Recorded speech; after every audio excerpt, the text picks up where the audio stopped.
ልክ የጣዖት አምላኪ ነው የምትመስለው ይላል ጳውሎስ። እንትረሱታላችሁ ወይ? ይሄ ልምምድ እኮ የክርስቲያን ልምምድ አይደለም። ታዲያ የማ ልምምድ ነው? የጣዖት አምላኪዎች የጣዖት አምላኪዎች የጣዖት አምላኪዎች ልምምድ ነው። ሶስተኛ ነገር ይናገራል ጳውሎስ። ይሄ ልምምድ እኮ ይላችኋል የመንፈሳዊ ባርነት ማስረጃ ነው። ከመሆኑ መንፈሳዊ ባርነት በህይወታችሁ ውስጥ ካለ፣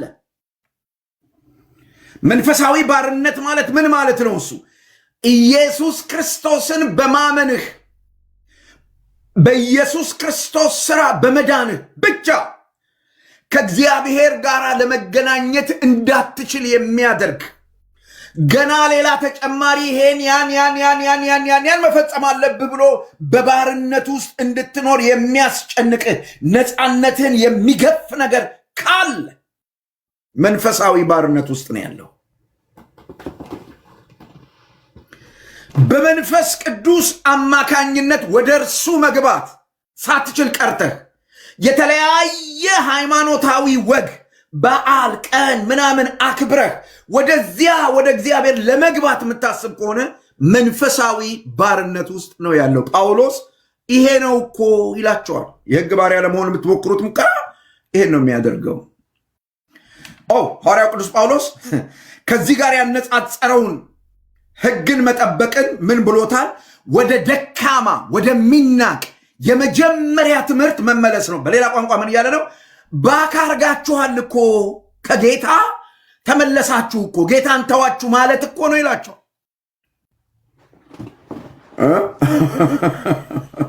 ኢየሱስ ክርስቶስ እግዚአብሔር ልጅ የሰራው ስራ ያድናል።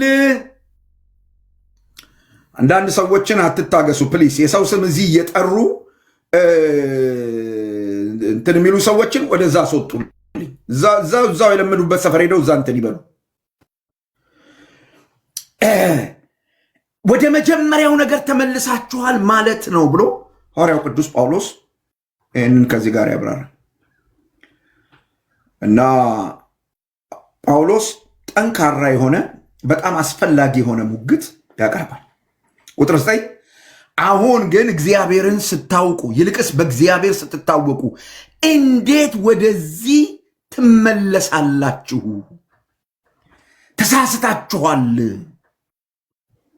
ተሳስታችኋል።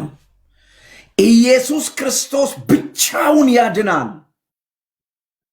ከሚለው ትምህርት ፊታችሁን ስታዞሩ፣ ከሚለው እምነት ፊታችሁን ስታዞሩ ይላቸዋል ጳውሎስ የገላትያን ሰዎች ስታችኋል። ለምን? ኢየሱስ ክርስቶስ ብቻ ያድናል ብላችሁ ባመናችሁ ጊዜ። አሁን ይላል ጳውሎስ አሁን ብሎ የጠቀሰው ጊዜ አለ። ያ አሁን ብሎ የጠቀሰው ጊዜ መቼ ነው ያላችሁኝ እንደሆነ በክርስቶስ ብቻ በማመን ድነት ያገኙበት ወቅት። ምን ማለት ነው? በክርስቶስ ኢየሱስ ድነት ያገኙበት ወቅት ማለት በክርስቶስ ኢየሱስ ሲያምኑ የእግዚአብሔርን መንፈስ ተቀበሉ። እግዚአብሔርን አባት ብለው የሚጠሩበት መንፈስ አገኙ። የርስቱ ወራሾች እንደሆኑ የሚያረጋግጥላቸውን ለመንፈሳቸው የሚመሰክርላቸውን ያን መንፈስ አገኙ። አሁን የተባለው እዚህ ልምምድ ውስጥ ገብተው ይኖሩበት የነበረው ጊዜ ነው። ቁጥር 9 ላይ ጳውሎስ የገላትያ ሰዎች መዳን በጥረታቸው እንደጀመረ እንዲያስቡ አይፈቅድላቸውም። ሐዋርያው ቅዱስ ጳውሎስ የገላትያ ሰዎች ድነት በነሱ ጥረት፣ በነሱ ስራ፣ በነሱ መልካምንትን እንደመጣ እንዲያስቡ በጭራሽ እንኳን ሊያበረታታ እንዲያስቡት አይፈቅድላቸውም። ታዲያ እነዚህ ሰዎች መዳናቸው የሚጀምረው መቼ ነው ካላችሁ፣ መዳናቸው የጀመረው ወይም የሚጀምረው ሕግ አክባሪ ሆነው ሕግ ጠብቀው ሕግ ፈጽመው ባህሪያቸውን አሻሽለው መልካም ስራ በመስራት በቃ የተለወጡ ለመምሰል ሞክረው ምናምን አይደለም። በበደላቸውና በኃጢአታቸው ሙታን ሳሉ ያድናል። ኤፌሶን መጽሐፍ ምዕራፍ 2 በበደላችሁና በኃጢአታችሁ ሙታን ሳላችሁ ከክርስቶስ ጋር ሕይወትን ሰጣችሁ ይላል። ያድናል የአብ ልጅ። መቼ? በበደላችሁና በኃጢአታችሁ ሳላችሁ፣ ሙታን ሳላችሁ።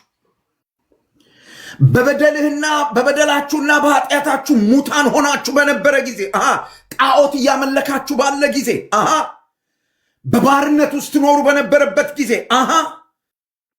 ሊያድኗችሁ የማይችሉ ጣዖታትን እንደ አምላክ ቆጥራችሁ፣ እንደሚያድኑ ቆጥራችሁ እነሱን በማገልገል እነሱን በመፍራት ለነሱ በመገዛት ባርነት ውስጥ በነበራችሁ ጊዜ ያኔ እዚያ እያላችሁ ከክርስቶስ ጋር ሕይወትን ሰጣችሁ እና ስታምኑ የተሰጣችሁ ያ ሕይወት በእናንተ መስራት ጀመረ። ፒሪድ።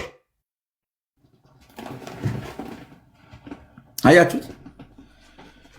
የእግዚአብሔር ቸርነትና ሰውን መውደዱ በተገለጠ ጊዜ መቼ ነው እሱ የእግዚአብሔር ቸርነትና ሰውን መውደዱ የተገለጠው? ቀራንዮ መስቀል ላይ። በዚያ ጊዜ ከክርስቶስ ጋር ሕይወትን ሰጠን። ሕግ መጠበቅ ስንጀምር አይደለም። መልካም ሰው ለመሆን ጠባያችንን ለማረም ምናምን ለማስተካከል ስሞ አይደለም። ያኔ ሕይወትን ሰጠን እና በክርስቶስ ስናምን የተሰጠንን ያንን ተቀበል ነው። ለስሙ ክብር ይሁን። የተሰጠንን ያንን ተቀበል ነው። ዛሬም በተለያየ ነገር ውስጥ ያላችሁ ሰዎች ገና ጥሩ ሰው ሆኜ ገና ተሻሽዬ ገና ሕግ ጠብቄ መዳናችሁን ፈጽሙ ይላል ፊልጵስዩስ መጽሐፍ ምዕራፍ 2።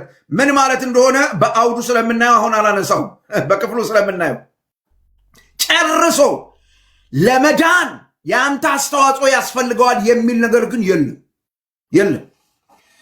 በብዙ መከራ ወደ እግዚአብሔር መንግስት ገቡ ዘንድ አላችሁ ይላል እግዚአብሔር ቃል። መከራ መቀበላችሁ ወደ እግዚአብሔር መንግስት ለመግባታችሁ ምክንያት ነው ማለት ነው? ኖ አይደለም።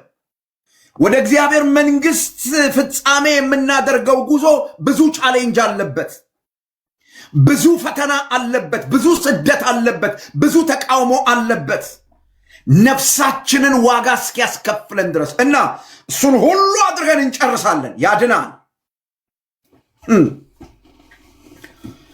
እና መዳኔ ከምን ጋር ነው የተያዘው? ከክርስቶስ ጋር ብቻ። እችን ጻፉልኝ ባካችሁ። ከክርስቶስ ስራ ጋር ብቻ በሉና ጻፉልኝ። አየሩ በዚህ እንዲሞላ ፈልጋለሁ። ከክርስቶስ ስራ ጋር ብቻ። ሐዋርያው ቅዱስ ጳውሎስ ያኔ ይላል እግዚአብሔር ያውቃችሁ ነበር። ያለ ክርስቶስ ኢየሱስ እግዚአብሔር እኔና እናንተን ሊያውቀን አይችልም። ይሄ ትውውቅ ስለ እግዚአብሔር ማወቅ ምናምን ማለት አይደለም። በእግዚአብሔር ስትታወቁ ይልቁንም እግዚአብሔርን ስታውቁ ነው የሚል። ምን ማለት ነው እሱ? ማለት ከላይ ከቁጥር 1 እስከ 7 እንደምታዩ አባ አባት ብሎ የሚጮህ የልጁ መንፈስ በዚያ ሪሌሽንሺፕ ውስጥ ከማን የተነሳ? ከክርስቶስ ኢየሱስ የተነሳ። አረ በእኛ አያምርም ዘመዶቼ። ሕግ ጠብቄ ድሃ ብልቼ ጾሜ ጸልዬ ምናምን አርጌ እድናለሁ፣ በእኛ አያምርም። እኛና እግዚአብሔር ግንኙነታችን የተጀመረው እግዚአብሔር እኛን ያወቀን፣ እኛም የእግዚአብሔርን ፍቅር ያወቅ ነው። እግዚአብሔር እንደሚወደን እግዚአብሔር አዳኛችን እንደሆነ ያወቅ ነው በክርስቶስ ነው። አቤት አቤት አቤት አቤት! ያኔ እግዚአብሔር ያውቃል፣ አንተም እግዚአብሔርን ታውቀዋለህ። እግዚአብሔርን የምታውቅበት ሌላ መንገድ የለም። ክርስቶስ ኢየሱስ ካልገለጠልህ በቀር እግዚአብሔርን ልታውቀው እንደማትችል ቅዱስ ቃሉ አስረግጦ ይናገራል። እግዚአብሔርን በሃይማኖት አክቲቪቲ ልታውቁት አትችሉም። እግዚአብሔርን ጠባያችሁን አሻሽላችሁ ጠባያችሁን ለውጣችሁ የሆነ ስርዓት ፈጽማችሁ ልታውቁት አትችሉም። እግዚአብሔርን ማወቅ፣ ከእግዚአብሔር ጋር ኢንተራክት ማድረግ፣ ከእግዚአብሔር ጋር መነካካት የሚያስፈልግ ከሆነ አንድ መንገድ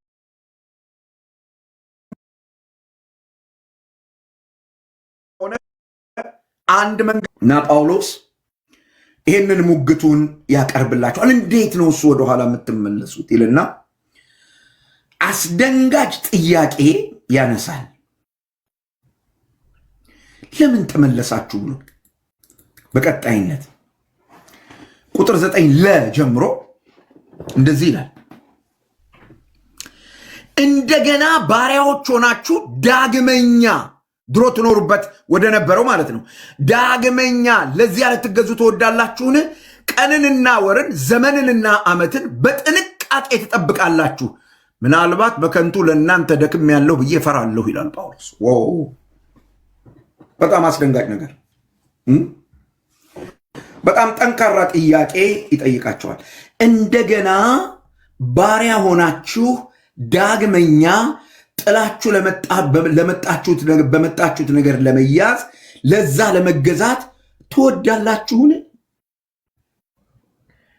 በክርስቶስ ኢየሱስ አምነህ በነበርክበት ጊዜ ሲከፋህ፣ ሰዎች ሲገፉህ፣ ብቸኝነት ሲሰማ፣ ስታዝን ተንበርክከህ በእግዚአብሔር ፊት ጸልየህ በመንፈስ ቅዱስ ተጽናንተ ትነሳለህ። ወደ ቀደመው መንገድ ስትመለስ ምን እንደምትሆን ታውቃለህ? ሰዎች ገፉኝ ትልና ትሄድና ካቲካላ ቤት ፉት ማለት ትጀምራለህ። ወይ ደግሞ ድሮ የጣልካትን ቁርዬ ሲጃራ አንስተህ ማቡነን ትጀምራለህ። በቃ ተመልሰህ ወደዛ ባርነት ተመልሰህ የለም አዛብራስ ኢየሱስ ስሙ ይባረክ። አየው እኛ ሲከፋን ተንደላቀል ምንኖር መሰለህ እንዴ? ቲክታክ ላይ የሀገር ህዝብ ሲሰድበን፣ በኑሮ ማዕት ቻሌንጅ ሲገጥመን፣ መሬት ላይ ስንት ነገር ሲሆን ጥለናት የመጣናት መለኪያ ትዛትለንም ትዛትለንም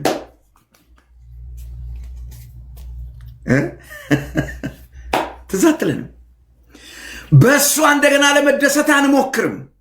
በርከክ ብለን ፊቱ አባቴ ስንለው ያ የሚያጽናና መንፈሱ በውስጣችን አልፎ ያን ሐዘን ከላያችን ይነቅለውና ልጄ ሲለን ዘማሪ እንዳለው በዛ ብሎ አላደን የጥያቄው መዓት ለአንተ ላሳይ በፊት መጥቼ አለ። ቀና ብዬ ሳይ ውበትህን ሳይ ጥያቄን ሁሉ ወደዚያ በጥኜ ወዲያው ጀመርኩ ሞገስ አለው ፊትህ ማለት ጀመርኩ። አይገርምም? እና ጳውሎስ ጥያቄ ያቀርብላቸዋል። ወደዚያ መለኪያ ወደሚያስጨብጥ፣ ቡትሌ ወደሚያስጨብጥ፣ ውሸት ወደሚያለማምድ፣ ስድብ፣ ጥላቻ፣ ክፋት ወደሚያለማምድ ወደዚያ ባርነት እንደገና ትሄዳላችሁ አላቸው ጳውሎስ። ኃይለኛ ጥያቄ ነው ያቀረበው። ኃይለኛ ጥያቄ። ምንም አዲስ ነገር የለም የኖራችሁበት ነው ይላቸዋል። ይሄ እኮ እናንተ አሁን ትምህርት ነው ብላችሁ የምትሉት ያኔ እኔ ወንጌል ስነግራችሁ እንደምታውቁት ደካማ ነበር፣ የማይጠቅም የሚናቅ ነበር። እንደውም የዓለም የመጀመሪያ ትምህርት ነበር፣ የዓለም መሰረታዊ ትምህርት ነበር። እንዴ አያስፈልገንም ብላችሁ ጥላችሁት መታችሁ እንዴት አሁን ወደሱ ትመለሳላችሁ ይላቸዋል ጳውሎስ። ምንድነው እሱ? ይሄ ጳውሎስ የመጀመሪያ ትምህርት ወይም መርህ ነው ያለው ነገር ምንድነው? ይሄ መጀመሪያ ትምህርት ወይም መርህ የሚለው ቃል አዲስ ኪዳኑ በተጻፈበት በመጀመሪያው ቋንቋ የሚያመለክተው ሐሳብ ምንድነው ያልን እንደሆነ ያለ ውስጣዊ ለውጥ። አየው፣ ክርስትና ውጪ በምታሳየው አክሽን አይደለም። ክርስትና በውስጥ ለውጥ ወይም ውሳጣዊ ለውጥ ይጠይቃል። ኢተርናል ትራንስፎርሜሽን ይጠይቃል። አየው፣ ኢንተርናሊ መለወጥ አለብህ። ምንድን ነው የሚያመለክተው ያላችሁ እንደሆነ ያለ ውስጥ ለውጥ የውጭ ህጎችን በመጠበቅ ኃይልን ሳይቆጥቡ ሃይማኖታዊ ስርዓትን መፈጸምን የሚያመለክት ሐሳብ ነው። ወደ መጀመሪያ ወደዛ ትምህርት ትመለሳላችሁ። ባለ በሌለ ኃይል በቃ ውጫዊ ነገር በማድረግ በቃ እግዚአብሔር ሰው እግዚአብሔር የተቀበለው ሰው የዳነ ሰው መስሎ ለመታየት መከራ መብላት፣ ውስጥ አልተለወጠም። ይሄ ማለት ምን ማለት እንደሆነ ልንገራችሁ። አንድ ምሳሌ ተጠቅሜ አንድ ሰው አንድ ወፍራም ውሻ ነበረው እና ያንን ውሻ መሸጥ ፈለገ እና ከበጎች ጋር አብሮ ነድቶ ወስዶ መሸጥ ፈለገና ከዛ በዛ ውሻ ልክ በመጠን ያለ አንድ በግ አረደና ቆዳውን ገፈፈ፣ ስጋውን ቤቱ አስቀረ። ውሻውን ነው መሸጥ የፈለገው። ግጥም አድርጎ ያኔ በቆዳ ሰፋበት ለው እና በቃ ውሻው ስታዩት በግ ነው። በቃ ደም በግ ይመስላል። ሰውየው ሊሸጠው ስለሆነ የፈለገው ከበጎች ጋር ቀላቀለና ወደ ገበያ ነዳው እና ከበጎች ጋር አብሮ ይሄድ ነበር። በሰላም ይሄድ ነበር ከበጎች ጋር ምን እስኪያይ ድረስ ማንነቱን የሚገልጥ ነገር እስኪመጣ ድረስ። ብራዘር መዳንህ ውስጥን ገልብጦ ነው የሚያው። ከውስጥ ካልሆነ በቃ ተገልብጦ ይወጣል። እና ያው ውሻ እየሄደ እያለ አንድ የልኳንዳ ቤት ነጋዴ ደግሞ ስጋ እያጸዳ ቆሻሻ ስጋ ልፋጭ ምናምን ወደ ውጭ ይጥላል።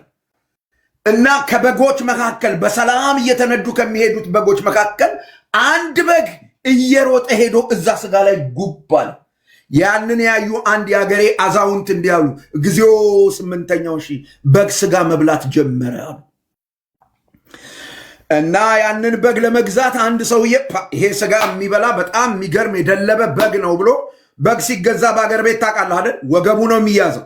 እና ወገቡን ይዞ ሊፈትሸው ሲል ዞር አለና እጁን ያዘው።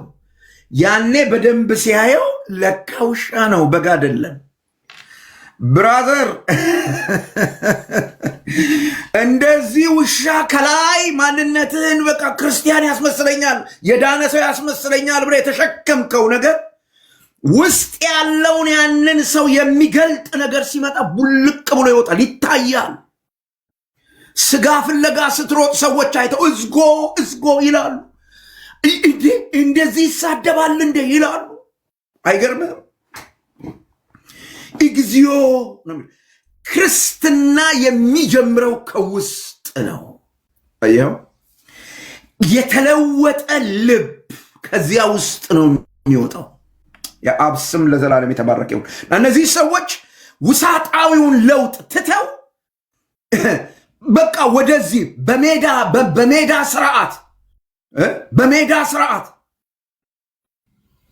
ስርዓት አንድ ጊዜ አስታውሳለሁ። እኔ ወደ ጌታ በመጣሁበት ዘመን ያኔ ቤተክርስቲያን ምናምን ዝግ ናት ማለት ጸሎት ቤት ዝግ ነው። ደግሞ እድሜን ገምቷል እና ጸሎት ቤት ዝግ ነው እና በዛ ጊዜ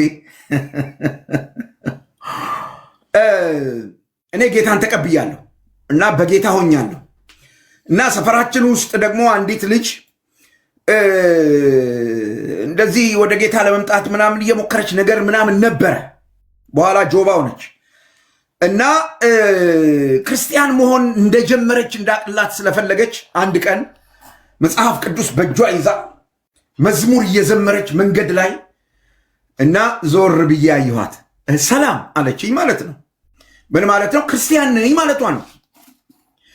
አልቆየችም፣ ወዲያው ነው ጆባ የሆነችው።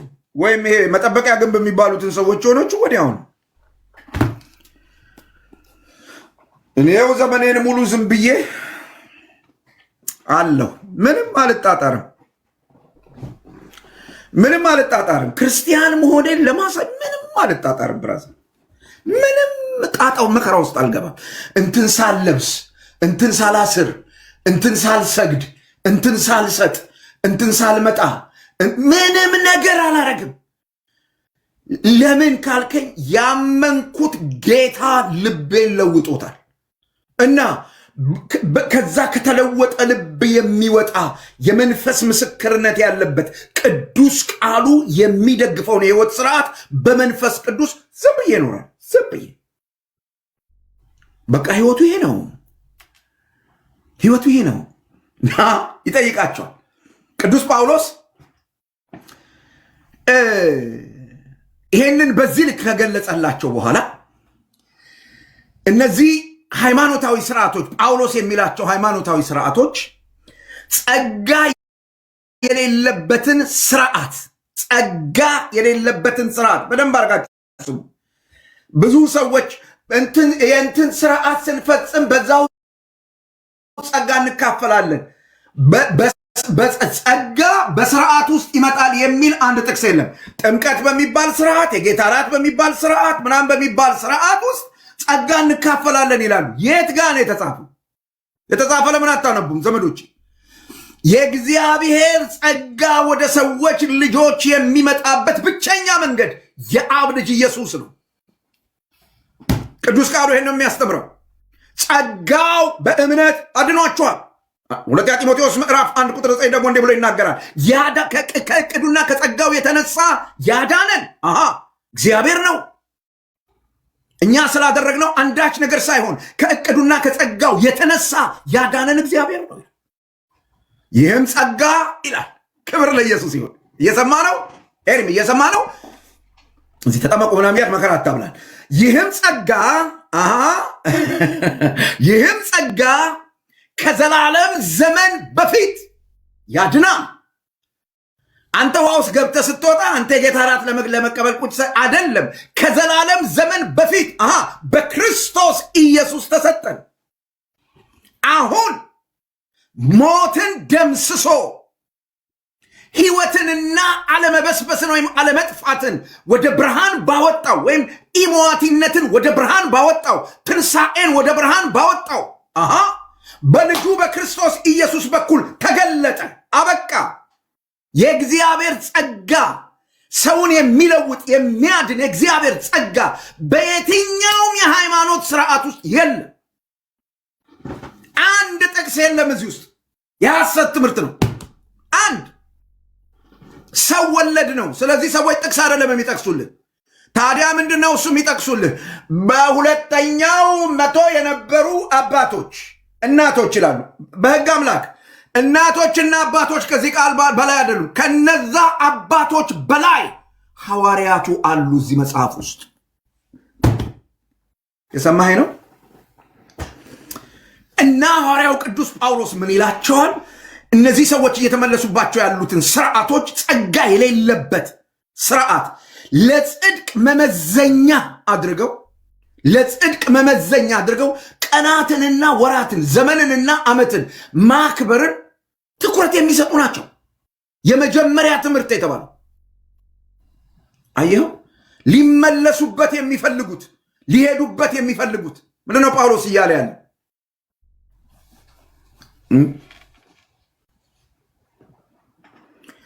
ለማዳን ለማበረታታትና ለመቀደስ በማይችሉ ስርዓቶች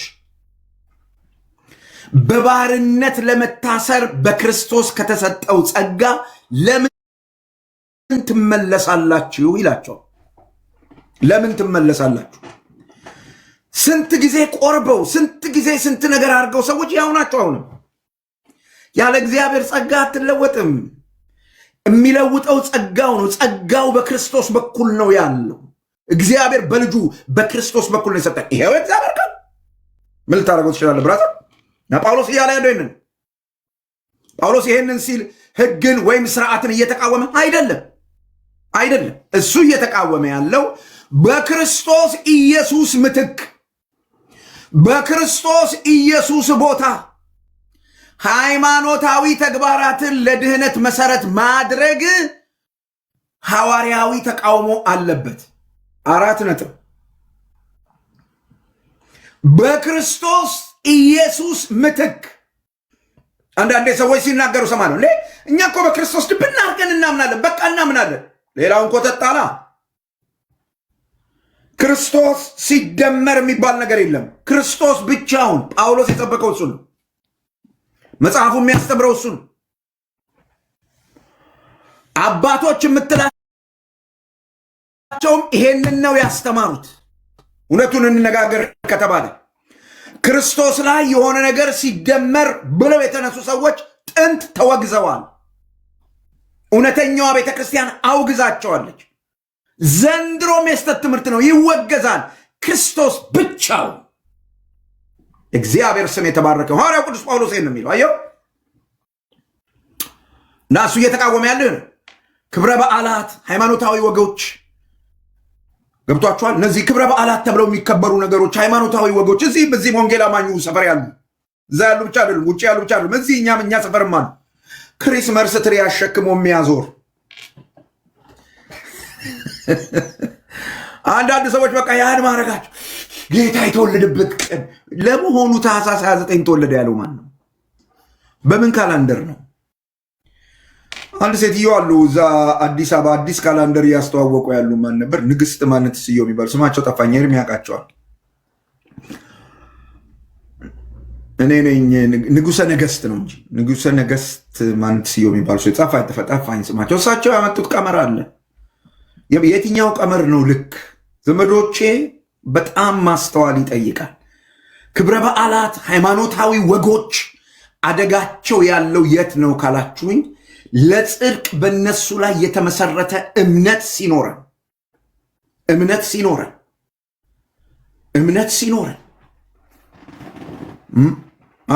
እህተ ማርያም ንጉሠ ነገሥት ምናምን እህተ ማርያም እሳቸው ጳውሎስ ይህንን ነገር ይነግራቸውና ቀጥሎ ፍርሃቱን ይገልጻል። ምን ብሎ ነው ጳውሎስ ፍርሃቱን የገለጠው? በከንቱ ለእናንተ ደክሜያለሁ ብዬ እፈራለሁ ይላል ጳውሎስ። ስጋት አለኝ። ምን ማለት ነው? ለእናንተ ወንጌልን ለመስበክ በዛ ልክ፣ ወንጌልን ለማስተማር በዛ ልክ መድከሜ፣ እውነትን ለእናንተ ለማድረስ በዚያ ልክ መሄዴ ታውቃላችሁ። በኋላ መጣበታለሁ። በገላትያ የነበረውን ጊዜ እሱ ራሱ እንዴት እንደገለጠው ለእናንተ በከንቱ ደክሜያለሁ ብዬ እፈራለሁ። ወንጌል አልጠቀማችሁም ብዬ እፈራለሁ። ወንጌሉ አልጠቀማችሁም፣ ነፃ አላወጣችሁም፣ አላዳናችሁም ብዬ እፈራለሁ። ወደዚህ ባርነት ለመሄድ ልባችሁ እስኪዳዳ ድረስ፣ ወደዚህ ባርነት ለመሄድ ልባችሁ እስኪፈተን ድረስ ዘመዶቼ ጌታ ኢየሱስ ክርስቶስ 12 ሐዋርያት ነበሩት። ከ12ቱ አንዱ አስቆሮቱ ይሁዳ ነው። መጽሐፍ ቅዱስን ስታጠኑ ከገሊላ ይሁን ከየት ይሁን አይታወቅም። ቤተሰቦቹ አይታወቁ፣ እሱ አይታወቅ። መጥቶ ግን ሐዋርያቱ ጋር ተቀላቅሎ አብሯል። አገልግሎት ደግሞ ነበረው። ገንዘብ ያዥ ነው። ይቻላል እዚህ ድረስ መምጣት ብራዘር፣ ይቻላል እዚህ ድረስ መምጣት።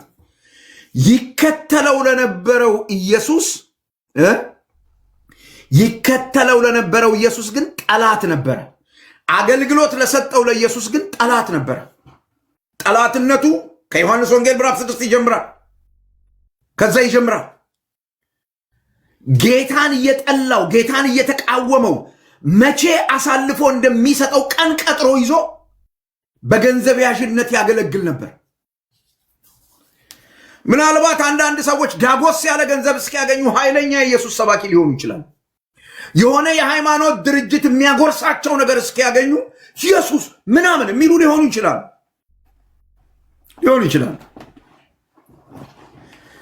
ልክ ሲጎርሱ አሳልፈው ይሰጡታል። ችግር የለባቸው። ያንኑ ያድናል ብለው የሰበኩትን ወጥተው በአደባባይ ሲረግሙት ታገኛላችሁ። አስቆሮቱ ይሁዳ እንደሱ በአደባባይ ነው ኢየሱስን አሳልፎ የሰጠው ለሞት። ሐዋርያው ቅዱስ ጳውሎስ እፈራላችኋለሁ ይላል።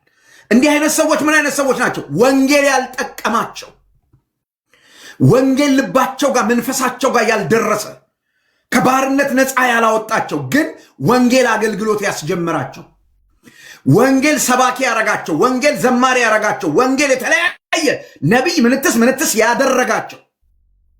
ጥሩ እናንተ የፈለጋችሁትን ስም፣ ግን ወንጌል ያለወጣቸው። እግዚአብሔር ይጠብቃችሁ ከእንዲህ አይነቱ አደጋ። ወንጌል ያለወጣቸው።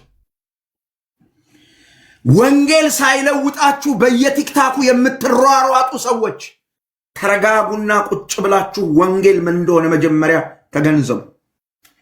በእናንተ ተሟጋችነት፣ በእናንተ እንትንነት ወንጌል አይጸናም። አርፋችሁ ተቀመጡ። ማታቁትን ነገር ዝም ብላችሁ ከሰው ጋር ትጨቃጨቁ። አውቀናል የሚሉ፣ አጥንተናል የሚሉ፣ ተዘጋጅተናል የሚሉ የህይወት ምስክርነት ያላቸው ይምጡና ይናገሩ። ገና የተጠመቅንበት ውሃ ከላያችን ሳይደርቅ ወተን በዚህ መከረኛ አረ ነውር ነው። ምን አውቀህ ብሮ? ከዛ የምትጎርሰው ነገር ሲመጣ ጥፍ ትላለህ። ድሮውንም ወንጌል አልነካህም፣ አልለወጠህም።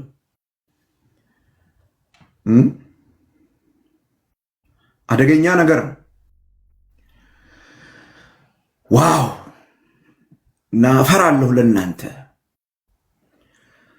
ለጊዜው ድህነታችሁ ጋር አብራችሁ ያላችሁ ትመስላላችሁ። ነገር ግን እድገታችሁ፣ ነፃነታችሁ ጠፍቷል፣ ደስታችሁ ጠፍቷል። መጥፋት የጀመረ ነገር በንስሐ ካልተመለስክ በስተቀር በዛው እየጠፋ ነው የሚቀጥለው። ሰማችሁኝ ያልኩትን? መጥፋት የጀመረ ነገር ተመልሳችሁ እንደገና ካላስተካከላችሁት መጥፋቱን አያቆምም፣ በዛው ነው የሚቀጥለው።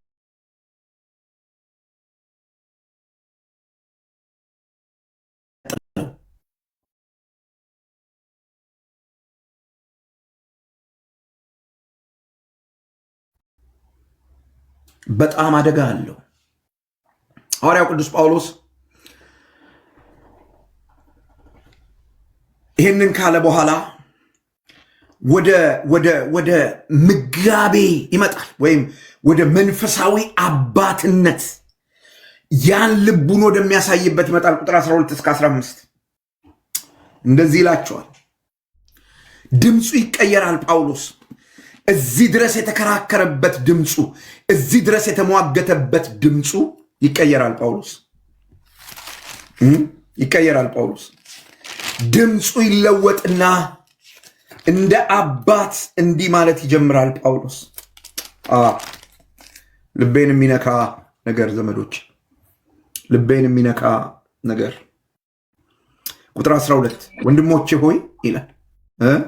ወንድሞቼ ሆይ፣ ጳውሎስ ድምፁ ይለወጣል። ወንድሞቼ ሆይ እኔ እንደናንተ ሆኛለሁና እንደኔ ሁኑ ብሎ ልመና ያቀርባል። እንደኔ ሁኑ ብዬ እለምናችኋለሁ። አይገርምም? እለምናችኋለሁ። ምን አይነት ልብ ነው? ባካችሁ አትጥፉ፣ እንደኔ ሁኑ ብዬ እለምናችኋለሁ። ምንድን ነው እያላችሁ ያለው ጳውሎስ? እኔ ከአይሁድ ሕግ ነፃ ወጥቻለሁ፣ እናንተም እንደኔ ነፃ ውጡ። ሕጉን አልጫንኩባችሁም። በእናንተ ዘንድ ስኖር ያያችሁኝ በእግዚአብሔር ጸጋ በእግዚአብሔር መንፈስ ነው። ሕግ ለመጠበቅ ስውተረተር አላያችሁኝም። በጸጋ ኖሬአለሁ። ስለዚህ ወንድሞቼ ሆይ ፍለጋዬን ተከተሉ። እኔ አይደለሁ መጀመሪያ ወንጌል የሰበኳችሁ? እኔ አይደለሁ የእግዚአብሔርን ቃል የነገርኳችሁ? እኔ ታዲያ እንዲህ አይደል የኖርኩት? ጀስት ፎሎ ሚ ይላቸው። ጀስት ፎሎ ሚ። ቅዱስ ጳውሎስ ይሄንን ልመናውን ይነግራቸውና መጀመሪያ ሲገናኙ ከሱ ጋር የነበራቸው ሁኔታ ወይም ግንኙነታቸው ምን ይመስል እንደነበር ያስታውሳቸዋል። እንደዚህ ነው የሚላቸው። በመጀመሪያ ወንጌል የሰበኩላችሁ ጊዜ፣ ቁጥር 13 በመጀመሪያ ወንጌል በሰበኩላችሁ ጊዜ ከስጋ ድካም የተነሳ እንደነበረ ታውቃላችሁ። ከስጋ ድካም የተነሳ ነበረ ሲል ጳውሎስ በስጋ እየተፈተንኩ በኃጢአት እየተርመጠመጥኩ አይደለም እያለ ያለ። ታዲያ ምን ነበር ያላችሁ እንደሆነ በመጀመሪያ ወንጌል በሰበከላቸው ጊዜ ጳውሎስ ሕመም ነበር በስጋው ላይ ካለ ሕመም የተነሳ ደክሞ ነበር፣ ገርጥቶ ነበር፣ ተሰቃይቶ ነበር። በዚያ ሁኔታ ውስጥ ሆኖ ወንጌል ወደ እነሱ ይዞ ሲመጣ ያድናል የሚል ወንጌል በመጀመሪያ ሲሰብክላቸው በጳውሎስ ስጋ ላይ ያዩት ያ ሕመም፣ ያ ድካም፣ ያ ጉስቁልና ጳውሎስ የሚሰብካቸውን ወንጌል እንዳይቀበሉ፣ የኢየሱስን አዳኝነት እንዳያምኑ እንቅፋት አልሆነባቸውም ነበር፣ መሰናክል አልሆነባቸውም ነበር፣ አልታያቸውም ነበር። ጳውሎስ ይህን ይነግራቸዋል። በመሰረቱ እኮ መጀመሪያ ወንጌል ስሰብካችሁ ነበር መቃወም የነበረባችሁ። ግን መጀመሪያ ወንጌል ስሰብካችሁ በምን አይነት ሁኔታ ውስጥ እንደነበርኩ ታስታውሳላችሁ አይደል? ያኔ እንኳን በእኔ ስጋ ላይ ያለውን ሕመም፣ በእኔ ስጋ ላይ ያለውን ጉስቁልና አይታችሁ ያድናል ብቻውን ብዬ ስሰብካችሁ ያልተጠራጠራችሁ ሰዎች እንዴት ነው ዛሬ የምትጠረጥሩት? ይላቸው። ያን ሪማይንድ ያደርጋቸዋል፣ ያስታውሳቸዋል። ይልቁንም ይላቸዋል ያን ሁኔታ እያያችሁ እንደ እግዚአብሔር መልእክተኛ ወይም እንደ እግዚአብሔር መልአክ ነው የተቀበላችሁኝ። እንደ በሽተኛ አይደለም የተቀበላችሁኝ። ከአንድ መልአክ መልእክት እንደምትሰሙ፣ ከሰማይ ከመጣ ከአንድ መልአክ መልእክት እንደምትቀበሉ እንደዚያ በእምነት ነው የተቀበላችሁኝ። ዛሬ ምን መጣ? ትዝ አይላችሁም? ልጆቼ ሆይ፣ ወንድሞቼ ሆይ እንደሱ ብቻ አይደለም የሚለው ጳውሎስ እንደ ከሰማይ እንደመጣ መልእክት ይዞ እንደመጣ መልአክ ብቻ አይደለም፣ እንደ ራሱ እንደ ክርስቶስ አድርጋችሁ ተቀበላችሁኝ ይላል። እኔ ክርስቶስ ነኝ እያለ ነው? አይ አይደለም። ጌታ ኢየሱስ ክርስቶስን በተቀበላችሁበት ፍቅር ልክ ተቀበላችሁኝ፣ በዚያ ልክ ተቀበላችሁኝ። ይህን ሲያስረዳ ጳውሎስ እንዲህ ይላል፣ ቢቻልስ አይኖቻችሁን አውጥታችሁ ልትሰጡኝ ፈልጋችሁ ነበር ይላል። ይሄን አድርጋችሁ እንደነበር እመሰክራለሁ። መጀመሪያ ወንጌልን ወደ እናንተ ባመጣው ጊዜ ያልተጠራጠራችሁትን ዛሬ የሕግ ትምህርት ሰምታችሁ ዛሬ ኢየሱስን የሚያጥላላ የሚያንኳስስ ነገር ሰምታችሁ እንዴት ዳውት ታረጉታላችሁ? ወንድሞች ሆይ የሚገርም ነገር። ያኔ እኮ የሰበኩላችሁን ጌታ ወዳችሁት በሱ ልክ እኔን ተቀብላችሁኝ አልተቻለም፣ የሚቻል ነገር አልነበረም እንጂ አይናችሁን እንኳ አውጥታችሁ ልትሰጡኝ ነበር እኮ። እንኳን እንደ በሽተኛ ልታዩኝ፣ እንኳን ክርስቶስ ያድናል የሚለው መልእክቴን ልትጠራጠሩ ይቅርና ለእርሱ የነበራቸውን ጥልቅ መንፈሳዊ ፍቅር ያስታውሳቸው። ይሄ ጥልቅ የሆነው መንፈሳዊ ፍቅር ለመፈጠሩ ምክንያቱ ማን ነበረ? ጳውሎስ ያክስታቸው፣ ያጎታቸው፣ ያገራቸው ልጅ ስለነበረ ነው? ኖ፣ ከክርስቶስ የተነሳ ስሙ ይቀደስ። አይሁድና አሕዛብ አንድ ላይ ሊበሉ አይችሉም። አይሁድና አሕዛብ አንድ ላይ የበሉት በክርስቶስ ነው። አይሁድና አሕዛብ አንድ ላይ የጸለዩት በክርስቶስ ነው። አይሁድና አሕዛብ አንድ ላይ ሊቀመጡ አይችሉም ነበር። አይሁድና አሕዛብ አንድ ላይ የተቀመጡት በክርስቶስ ነው። ዛሬም በኢየሱስ ክርስቶስ ነው ከሰዎች ጋር በሰላም የምንኖረው። ለዚህ ነው ኢትዮጵያ ለምትባለው ምድር ብቸኛው መፍትሄ ወንጌል ነው የምንለው። በዘር መባላት የምታቆመው፣ በፖለቲካ መባላት የምታቆመው፣ ሰው ዘግዝቀ ማቃጠል የምታቆመው፣ ቀዬን ለቆ ይውጣ ምናምን ይበል ምናምን የምታቆመው ክርስቶስ ልብህን ሲነካው ነው። ሃይማኖትህማ ከዚህ አላዳንህም። ሃይማኖትህን ይዘህ ሰው ዘግዝቀ ገደልክ እኮ አየን። አቃጠልክ እኮ፣ ነፍሰ ጥር ገደልክ እኮ አየን። ወንድምህን አረድክ ከነ ሃይማኖትህ አየን። ብራዘር አሁን ወደ ክርስቶስ ብቻ። ሃሌሉያ። አብሬው አልበላም ካልከው ዘር ጋር አብረህ እንድትበላ ልብህን በፍቅር ነቅቶ ይለውጠዋል። እኔ እኮ ይገርሙኛል ኢትዮጵያውያን። ለጠብ ታሪክ ያጠናሉ፣ ለመጋደል ታሪክ ያጠናሉ። ታሪክ የሚጠናው ለትምህርት ነው። ምን ስተት ሰርተን ነበረ፣ አሁን ምን እናድርግ ለማለት ነው የሚጠናው። ኢትዮጵያውያን ፖለቲከኞች፣ ቲክታከሮች፣ በሰው ደም የደለባችሁ ስሙኝ፣ በደንብ ስሙኝ። ዛሬ በደንብ ነግራችኋለሁ። ኢየሱስን ስታውቁት ይሄ በየቲክታኩ እየወጣችሁ አንደበታችሁን ከፍታችሁ በሰው ላይ የምታወጡትን ግደለው፣ እረደው፣ አጥፋው የሚል ይሄ አጋንንታዊ ንግግር ከውስጣችሁ ይወጣል። እቀፈው ማለት ትጀምራላችሁ። እቀፈው። ለዚህ ነው ለኢትዮጵያ ወንጌል ያስፈልጋል የምንለው። ለሰሜን ኢትዮጵያ ወንጌል ያስፈልጋል፣ ለደቡብ ኢትዮጵያ ወንጌል ያስፈልጋል፣ ለምስራቅ ኢትዮጵያ ወንጌል ያስፈልጋል፣ ለምዕራብ ኢትዮጵያ ወንጌል ያስፈልጋል። የሃይማኖት ጉዳይ አይደለም። ያለ ወንጌል መለወጥ ስለሌለ፣ ያለ ኢየሱስ መዳን ስለሌለ፣ አየው ክርስቶስ ልባችንን ስለነካው ነው። ትናንት ዘንጥለህን፣ አዋርደህን፣ ሰድበህን ስትመጣ እናቅፋለን። ጥሩ ሰዎች ስለሆንን መሰለህ? አይደለም። ኢየሱስ ለወጠን፣ ያድናል። ውይ አይገርምህም? ኢየሱስማ ባይኖር ስናገኝህ እንዘነጥልሃለን በጥርሳችን። ታዲያ ማን ለወጣችሁ? ታዲያ እንዴት ትናንት የሰደበን ታቅፈዋለህ? ይሄ ኢየሱስ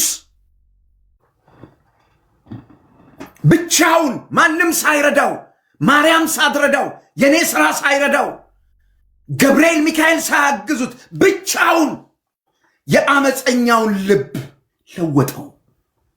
አይገርምህም? ጳውሎስ አስታውሳቸዋል። እንዴ ይላል ጳውሎስ፣ ረሳችሁት? ያኔ የመጣው ጊዜ ልትገፉ፣ መልእክቴንም እኔንም ልትገፉ በቂ ምክንያት ነበረ እኮ። ግን የተገላቢጦሽ ነው ያረጋችሁት። አይናችሁን እንኳን ጎልጉላችሁ አውጥታችሁ ለኔ ለመስጠት የሚያስችል ፍቅር ነበራችሁ። በዚህ ልክ የለወጣችሁን ጌታ በዚህ ልክ የለወጣችሁን ጌታ እንዴት ነው ዛሬ ዳውት የምታረጉት?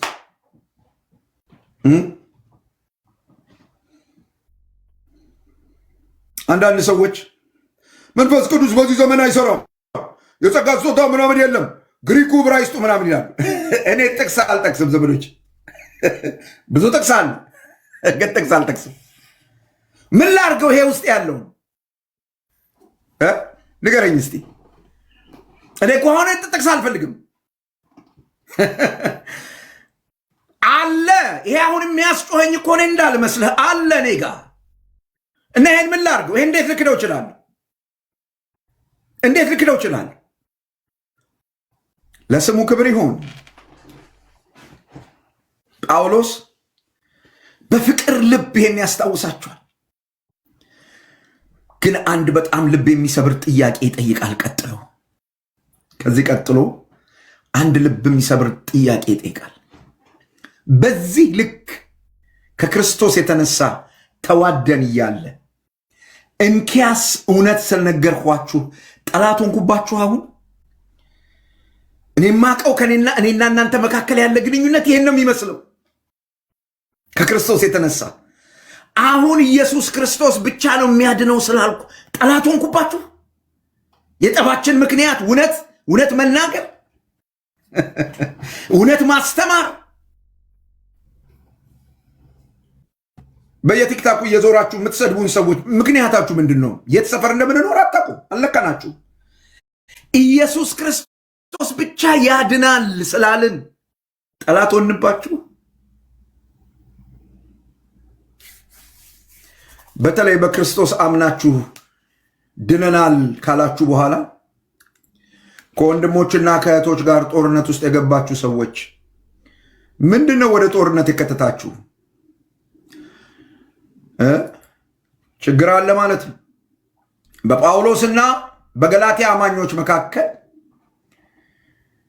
ጠብ እንዲሆን ጳውሎስ ለገላትያ አማኞች እንደ ጠላት እንዲታይ፣ እንደ ጠላት እንዲቆጥሩት፣ እንዲጠሉት ያደረጋቸው ነገር ምንድን ነው ካላችሁ እውነትን መቀበል አለመቻላቸው።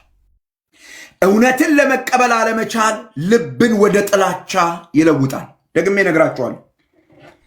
እውነትን ለመቀበል አለመቻል ልብን ወደ ጥላቻ ይለውጣል።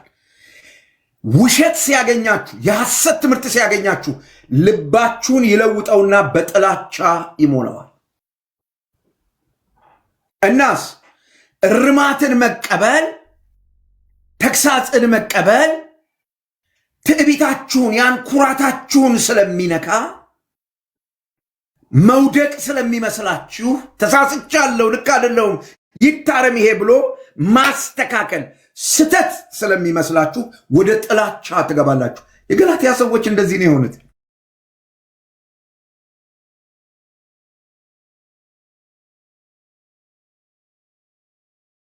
እና ጳውሎስ በጣም በሚያሳዝን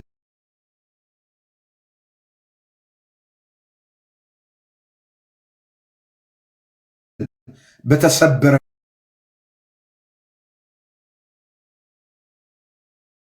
ልብ ይጠይቃቸዋል።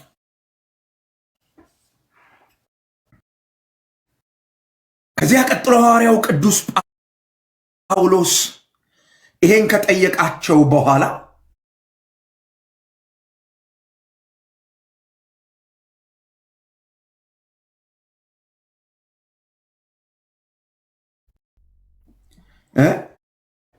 የውሸት ቅንዓትንና እውነተኛ ፍቅርን ያነጻጽርላቸዋል። የውሸት ቅንዓት የት ነው ያለው? የሐሰት አስተማሪዎች ጋር፣ የሐሰት አስተማሪዎች ጋር። ተመልከቱ ጳውሎስ ምን እንደሚል። ያማስ እንግዲህ ደስ ማሰኘታችሁ ወዴት አለ ካለ በኋላ ቁጥር 16 እንኪያስ እውነቱን ስለነገርኳችሁ ጠላት ሆንኩባችሁን? ከኔ ይልቅ እነዚህን የሐሰት አስተማሪዎች ለመቀበል እኔ ከሰበኳችሁ ወንጌል ይልቅ ይሄን የስተት ትምህርት ለመቀበል ልባችሁን ለነሱ የሰጣችሁት። አንድ ነገር ልንገራችሁ አላቸው። በብርቱ ይፈልጓችኋል፣ ለመልካም አይደለም። መጥፋታችሁ ገዷቸው፣ ለእናንተ ቀንተው አይደለም። ታዲያ ለምንድን ነው እሱ የሚፈልጉን? በውጭ ሊያስቀሯችሁ ነው። ይገርማል። ከእውነት ነጥለው፣ ከእግዚአብሔር መንግስት አጉድለው፣ ከድህነት አጉድለው ሜዳ ላይ ሊለቋችሁ ነው።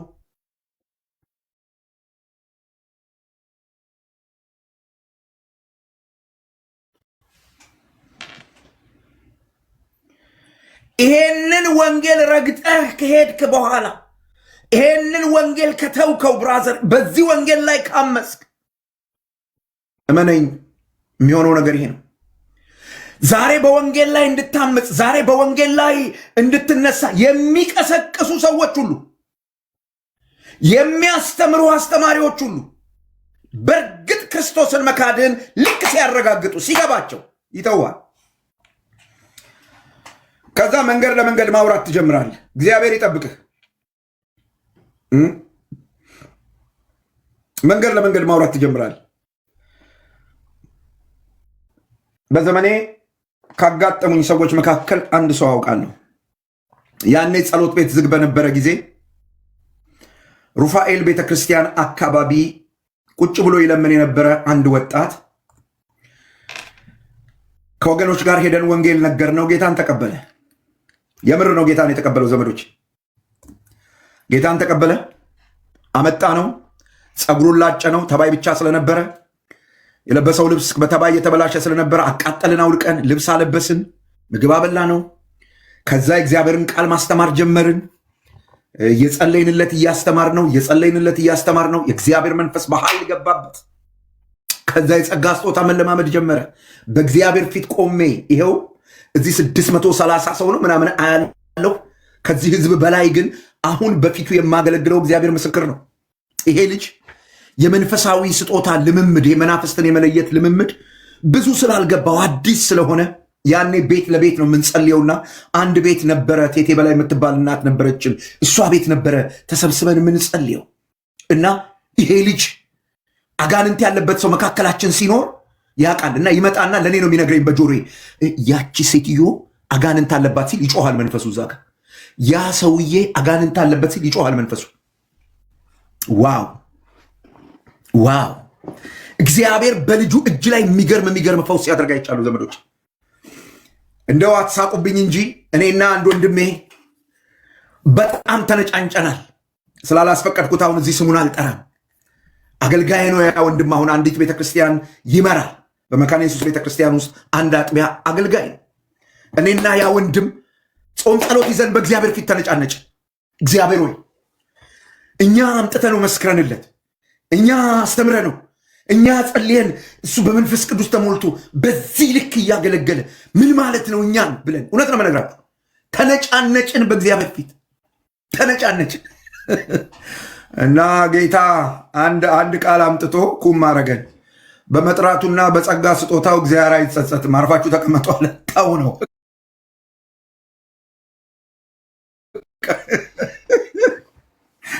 ምን ታረጉታላችሁ? በዚህ ልክ ጌታ በህይወቱ ሰራበት። ከዚያስ በዚህ ሁኔታ የነበረው ይሄ ወንድም ወደ በኋላ ላይ አዲስም ስለሆነ ልቡ ማበጥ ጀመረ። ተው የምንለውን ነገር አልተውም አለ። ልክ ያልሆኑ ነገሮች፣ እንደ እግዚአብሔር ቃል ያልሆኑ ነገሮች እባክህ ተው ስንለው መጀመሪያ እንደኔ አጋንንት አስወጡ ማለት ጀመረ ማለት ነው።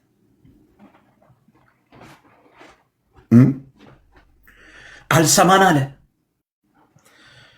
ከዚያ በኋላ ሄዶ የገባበትን ነገር የወደቀበትን ውድቀት አልነግራችሁም፣ ግን ፍጻሜውን ልንገራችሁ።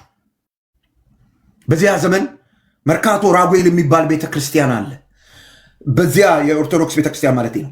በዚያ ጸሎት ቤት ጥግ ጥግ በላስቲክ የተሰሩ መጠለያዎች ነበሩ። አንድ ቀን በዚያ መሃል አቋርጬ ሳልፍ ይሄንን ልጅ እዚያ ላስቲክ መጠለያዎች ውስጥ አገኘሁት። ጸጉሩ ላይ ሰንደል ሰክቷል። በጉንጩ ጫት ጎርሷል። ሲጃራውን ባፉ ለጉሟል። የሁለት ልጆች አባት ሆኗል። አገኘሁት እና እኔ አልለየሁትም። እሱ ግን ለየኝና ሳልፍ ታሪኩ አለኝ። ዞር ስል ላስታውሰው አልቻልኩም። እገሌ ነኝ እኮ አለኝ። ዋው ደነገጥኩ። ዘመዶቼ ደነገጥኩ። በቃ ደንግጬ የምለው ነገር ሁሉ አጣሁ። አላቀውማ በዚህ ልክ። ወንጌሉ ነው ክብራችን። ያን ወንጌል ሲጥለው፣ ያን ወንጌል ሲገፋው፣ ያን ወንጌል ወደ ዳር ሲለው በሆነ ምክንያት በሆኑ ሰዎች ሰበብ ወንጌሉን ሲተወው ሄዶ እዛን የገባው ጳውሎስ የሚፈልጓችሁ ለበጎ አይደለም፣ ቀንተውላችሁ አይደለም፣ ስለሳታችሁ አይደለም፣ ኢየሱስ ክርስቶስ ብቻ ያድናል፣ እርሱን በማመን በጸጋው ትድናለህ የሚለው ትምህርት ስህተት ከሆነ የትኛው ትምህርት ነው እውነት የሚሆን? ይሄ ትምህርት የሐዋርያው ጳውሎስ ትምህርት ነው። የሐዋርያው ጳውሎስ ስብከት ነው። ይሄ ትምህርት ስህተት ከሆነ የትኛው ትምህርት ነው እውነት የሚሆነው? ንገረኝ። ውሃ ውስጥ ስትጠልቅ ነው የምትድነው? ህብስትና ዋይን ስትበላ ነው የምትድነው? አማኒ ስጋ ምናምን አማኒ ምናምን የምትለው አማኒ ዳብ ምናምን የምትለው ነገር ነው ያለው አይልም መጽሐፍ። ብራዘር አልተጻፈም። ሁሉም በተጻፈበት አግባብ ማድረግ ተገቢ ነው። የሚፈልጓችሁ ስለተሳሳታችሁ አይደለም፣ በውጭ ሊያስቀሯችሁ ነው፣ ከክብር ሊያጎድሏችሁ ነው፣ ወደ ጥፋት ሊመልሷችሁ ነው እንጂ ለመልካም ቢሆን የሚፈልጓችሁ ጥሩ ነበር። ለመልካም ቢሆን የሚቀኑላችሁ ጥሩ ነበር። ግን ለመልካም የሚቀኑላችሁ ከሆነ አሁን እኔ ሲሄድ አይደለም ይሄንን ማድረግ የነበረባቸው። የኔን እግር ጠብቀው አይደለም መጥተው ሊያሳስቷችሁ የሚገባው። የኔን እግር መውጣት ጠብቀው አይደለም። በመልካም ተፈላጊዎች ብትሆኑ ደስ ይለኝ ነበር፣ ግን እንደሱ አይደለም። እኔ ግን ይላል ጳውሎስ። እስቲ እኔ ግን በሉ ሞጋች ሐሳብ የመጨረሻው ቁጥር 19 እና 20 አቤት ወንጌል የነካው ሰው እንደ ጠላት ይቆጥሩታል፣ እንደ ጠላት ይቆጥሩታል። ትናንት እንደ እግዚአብሔር መልአክ የተቀበሉትን እንደ ክርስቶስ የተቀበሉትን ሰው ዛሬ ፊታቸው ተለውጧል። ዛሬ ጳውሎስን ሰላም ለማለት ዛሬ ጳውሎስ ጋር አብሮ ለመጸለይ አይፈልጉም፣ አይፈቅዱም።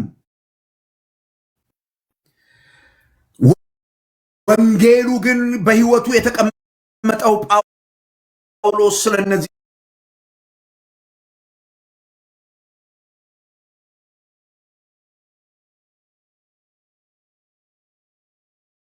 ሰዎች እንደዚህ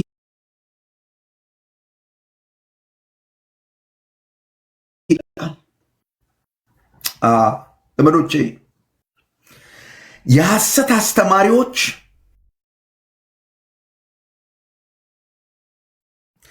ጨዋ ሰዎች ለመምሰል አይቀጥልም። ይሄ የየ ያለ እናትነት፣ አክስትነት፣ አጎትነት ያለ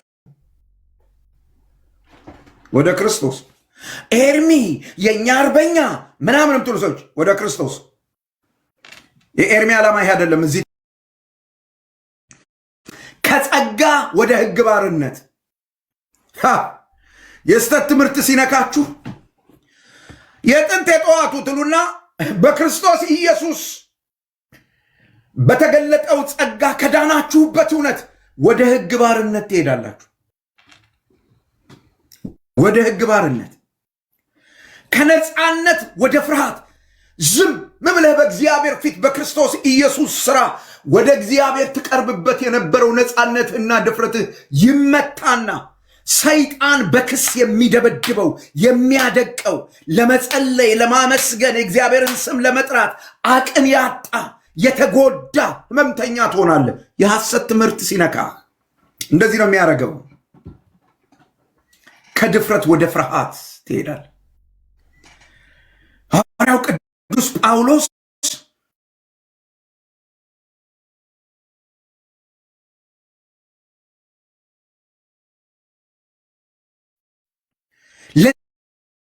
ነው የሚፈልጓችሁ።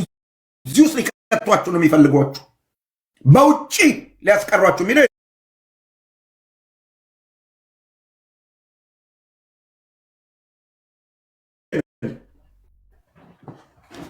እኔ ግን ይላል ጳውሎስ ልጆቼ ሆይ ይላቸዋል። አሁን እቺ ቃል ጻፉልኝ ባካችሁ። የጳውሎስ የልብ ጩኸት ስለሆነ በዚህ ዘመን ላለን አገልጋዮች ሁሉ የምማጸነው ጸሎት ልጆቼ ሆይ። ምን አይነት ርኅራኄ ነው! ምን አይነት ፍቅር ነው! ይሄ በሰው ዘንድ ዝም ብሎ አይመጣም። አንደኛ ዮሐንስ ምዕራፍ 3 እንደሚናገር ቁጥር 1 የእግዚአብሔር ልጆች ተብለን እንድንጠራ አብ እንዴት ያለውን ፍቅር እንደሰጠን እዩ፣ እንዲሁ ነን ተብሎ እንደተጻፈ እንዲሁ ነን ተብሎ እንደተጻፈ። ያ የእግዚአብሔር ፍቅር ነው የጳውሎስን ልብ የለወጠው።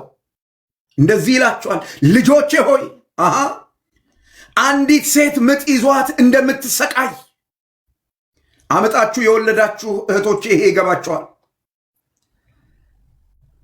በጣም ታላላቅና ኃይለኛ ከሚባሉ የህመም ስሜቶች መካከል አንዱ ወይም ግንባር ቀደሙ እህቶች ልጅ ሲወልዱ የሚያመጡት ምጥ ነው። ሐዋርያው ቅዱስ ጳውሎስ ለገላትያ ሰዎች እያማጥኩ ነው፣ እየተሰቃየሁ ነው ለእናንተ። ምን እንዲሆን ጳውሎስ? ክርስቶስ አሜን አሜን እንደገና ወደ ቸርች መታችሁ አስራት መባ እንድትከፍሉ አይደለም። እንደገና የኔ ደጋፊዎች እንድትሆኑ አይደለም። እንደገና ፓስተር አይደለም። የወንጌል አማኞች የፕሮቴስታንት ሃይማኖት ምናምን እያላችሁ እንድትንጫጩ አይደለም። ምጥ ይዞኛል፣ እየተሰቃየሁ ነው። ይሄ የሰማችሁት ትምህርት፣ ይሄ የተቀበላችሁት ትምህርት አንድ ነገር ከውስጣችሁ አፍርሷል፣ ክርስቶስን። እና እኔ እየተሰቃየሁ ነው፣ እያማጥኩ። የስቃዬ ልክ አንድ ሴት ለመውለድ እንደምታምጠው ነው። ለምን ሲሉት ዳግመኛ ክርስቶስ በእናንተ እንዲሳል። ዳግመኛ ክርስቶስ በእናንተ እንዲሳል ወደ ወንጌል አማኞች እንድትመጡ አይደለም ያለ። ባካችሁ ይሄን የጅል ሐሳብ ተውት። ክርስቶስ በእናንተ ውስጥ እንዲሳል ምንድን ነው እያለ ያለው ጳውሎስ? መጀመሪያ እንደተቀበላችሁት እንደዚያው እንደገና ነው የሚለው። ጳውሎስ ቡርሽና ቀለም ይዞ መጥቶ ለገላትያ ሰዎች የክርስቶስን ስዕል አልሳለላቸውም። መጀመሪያ መጥቶ ያላቸው ይሄንን ነው፣ የሰበካቸው ይሄንን ነው። ኢየሱስ ክርስቶስን በማመን ብቻ ትጸድቃላችሁ፣ የእግዚአብሔር ልጆች ትሆናላችሁ፣ ኢየሱስ ክርስቶስ ብቻውን ያድናል ብሎ ሰበካቸው። ይሄን እውነት ከራሱ ከክርስቶስ የተቀበለውን ያንን እውነት በሐዋርያዊ ስልጣን ሰንበታት ለምናምን አይደለም፣ ለሃይማኖት ወግና ስርዓት አይደለም። ታዲያ ለክርስቶስ ብቻ፣ መጀመሪያ ለሰማችሁት ለክርስቶስ ብቻ። ዘመዶቼ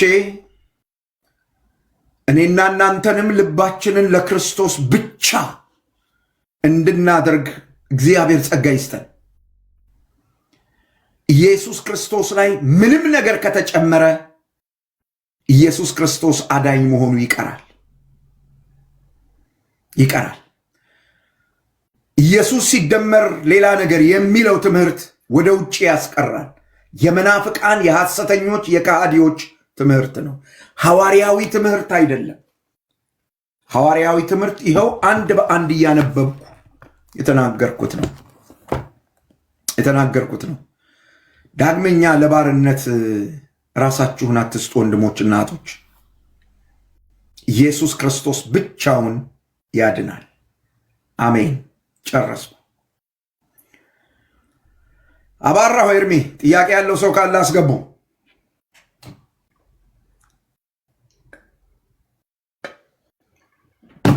ገስት ላይ ያላችሁ ጥያቄ ያላችሁ ሰዎች ካላችሁ ቀጥሉ። ከእናንተ እንጀምራለን።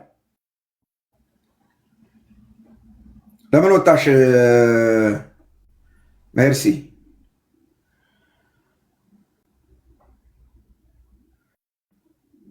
መርሲ ለምን ወጣሽ? እሺ አሜን። እዚህ ላይ ጥያቄ ያላችሁ ሰዎች ካላችሁ ጠይቁ። ኦኬ እሺ እናት እሺ ፊሊሞን አስገቡልኝ። ፊሊሞንን አንድ ቁጥር ጽፏል ወይም ጽፋለች።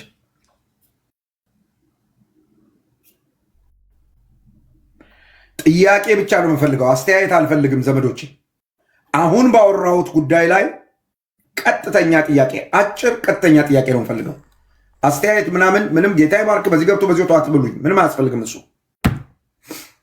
ጥያቄ ብቻ ነው የምፈልገው። እሺ ፊሊሞን። እሺ እንደምን አመሻችሁ ፓስተር። ጌታ ይባርክ። እኔ ጋር ቀን ነው፣ እኔ ጋር ቀን ነው። እሺ ቀጥይ። ምንድነው ጥያቄ? ምንድነው የኔ ማለት በጣም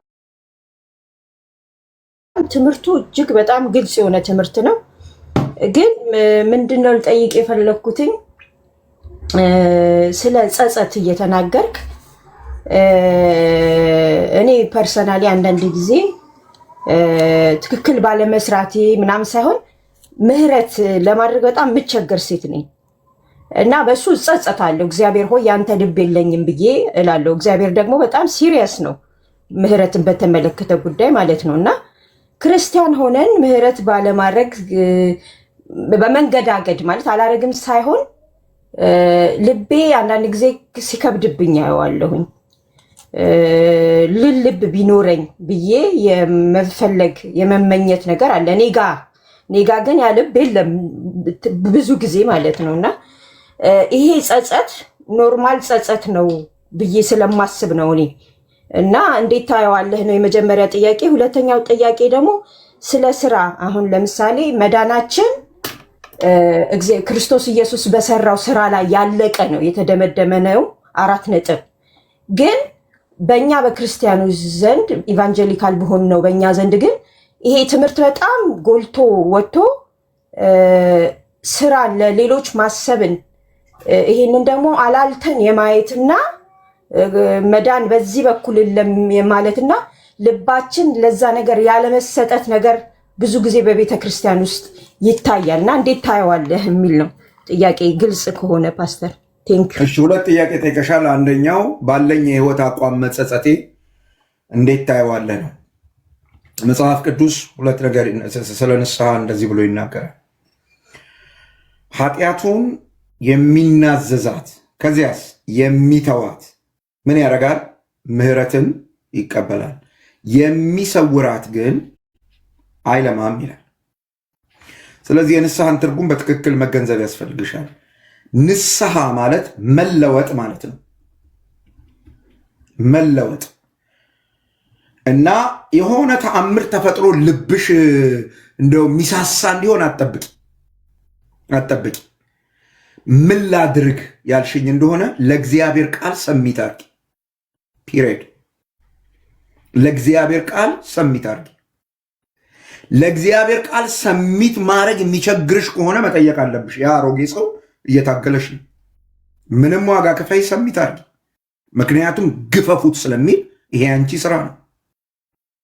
ይሄ አንቺ ስራ ነው እንጂ እንደው ሁሌ በዚህ እየተጸጸት እያልሽ እየተብሰለሰልሽ እንድትኖሪ መጽሐፍ ቅዱስ አያስተምር።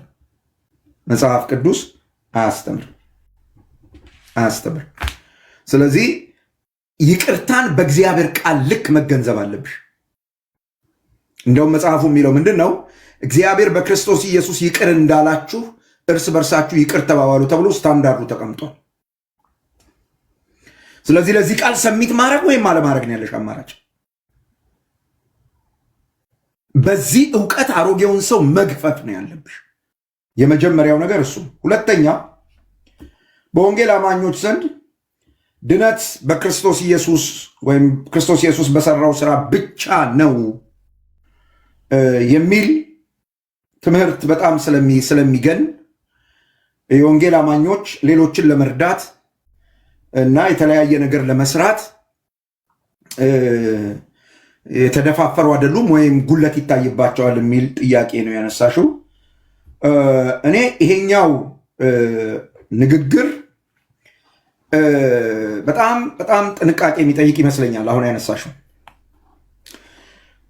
መቼ ዕለት ነው? በዚህ በቲክታክ ሰፈር ያየሁት ነገር አለ። ከኤርሚያስ ጋር ሰዎች ይጨቃጨቁ የነበሩ ሰዎች በአሜሪካን ሀገር ያሉ የወንጌል አማኞች በጠቅላላ ግብረ ሰዶማውያን ናቸው አሉ።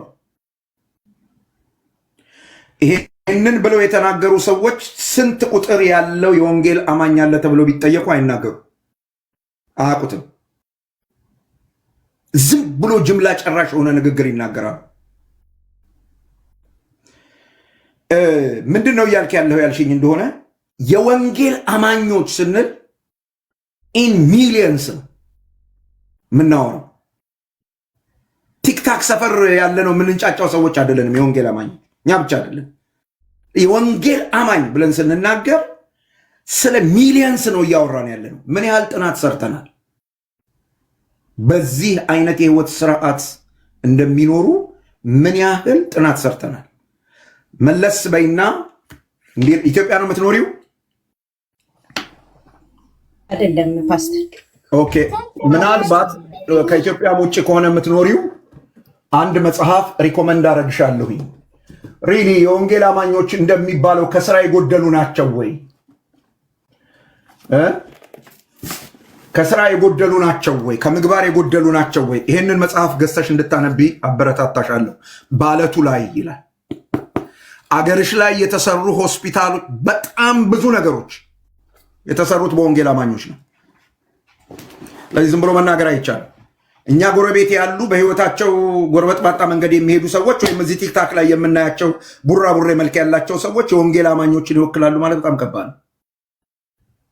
ስለዚህ አንዳንድ ሰዎች በሚለው ጥያቄው እንዲታረም ፍቀጅ። አንዳንድ የወንጌል አማኞች በሚለው ከሆነ ልመልሰው እችላለሁ። አንዳንድ የወንጌል አማኞች እንዲህ አይነት የህይወት አቋም አላቸው። ይሄ እንዴት ይታያል ካልሽ ልክ አይደለም ተብሎ ነው የሚታየው። ለምን? ቅዱስ ቃሉ ወይም የወንጌል አማኞች የምናምነው የእግዚአብሔርን ቃል ስለሆነ የእግዚአብሔር ቃል እንዲህ ይላል፣ እግዚአብሔር አስቀድሞ ያዘጋጀውን መልካሙን ስራ ለማድረግ በክርስቶስ ኢየሱስ ዳግመኛ ተፈጠራችሁ ይላል። ዳግመኛ የተፈጠርነው አንድ አጥቢያ ውስጥ ወይም ፕሮቴስታንት የሚባል ሃይማኖት ውስጥ ገብተን ተሰግስገን እንደፈለግን ልንሆን ሳይሆን እግዚአብሔር አስቀድሞ ያዘጋጀውን መልካሙን ስራ። ማን መልካም የሚለውን? እግዚአብሔር መልካም የሚለውን፣ ቅዱስ ቃሉ መልካም የሚለውን። የሚለካው የምንሰራው ስራ የምንኖረው ኑሮ የሚለካው በቅዱስ ቃሉ ነው። በማንም አስተያየት አይደለም። በማንም አስተያየት አይደለም። የትኛውም የሃይማኖት ድርጅት በሚሰጠው አስተያየት አይደለም። የእግዚአብሔር ቃል በሚለው ልክ እየኖርን ነው ወይ? እየኖርን ነው ወይ? እኛ ሐሰተኞች ናቸው ብለን ያወገዝናቸው ሰዎች የሚኖሩትን ኑሮ የወንጌል አማኞች ብሎ ማውራት ስህተት ነው። ልክ በቀደም በዚህ ኤርሚያስ ቤት እንዳየሁት ሐሰተኛ አስተማሪ ነው ተብሎ የተወገዘን ሰው ግብረ ሰዶማዊነትን የወንጌል አማኞች ይቀበላሉ ብሎ ለመዋሸት ማስረጃ አድርጎ ማምጣት ለህሊና አለመኖር በጣም ከባድ ነው። በጣም ከባድ ነው። እነዚህ ሰዎች ለምንድን ነው በዚህ መልክ የሚሄዱት ካልሽ፣ አንድም መጋቢዎቻቸው አላስተማሯቸውም። እነሱም ቅዱስ ቃሉን ዝግ ብለው ቁጭ ብለው አላጠኑም፣ አልተማሩ እንጂ በክርስቶስ ኢየሱስ ወይም ኢየሱስ ክርስቶስን በማመን ብቻ ይዳናል የሚለው እውነት ስራ እንዳይሰሩ ስለከለከላቸው አይደለም። መልካም ነገር እንዳያደርጉ ስለከለከላቸው አይደለም። ስለዚህ በዚህ አግባብ ነገሩ አቅጣጫ ይዞ እንደ ቅዱስ ቃሉ መሄድ አለበት። ፊሊሞን መልሸልሽ ከሆነ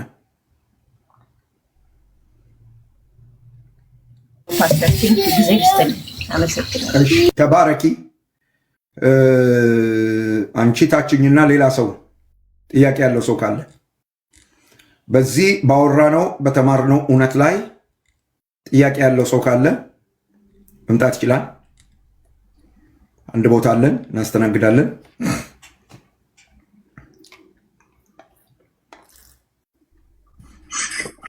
አንድ ቁጥር ጻፉ እያለች ነው። ሜርሲ ጻፉ ወዬ ቢኒ ጓይድ ከገስት ይቻላል ወይስ ከታች?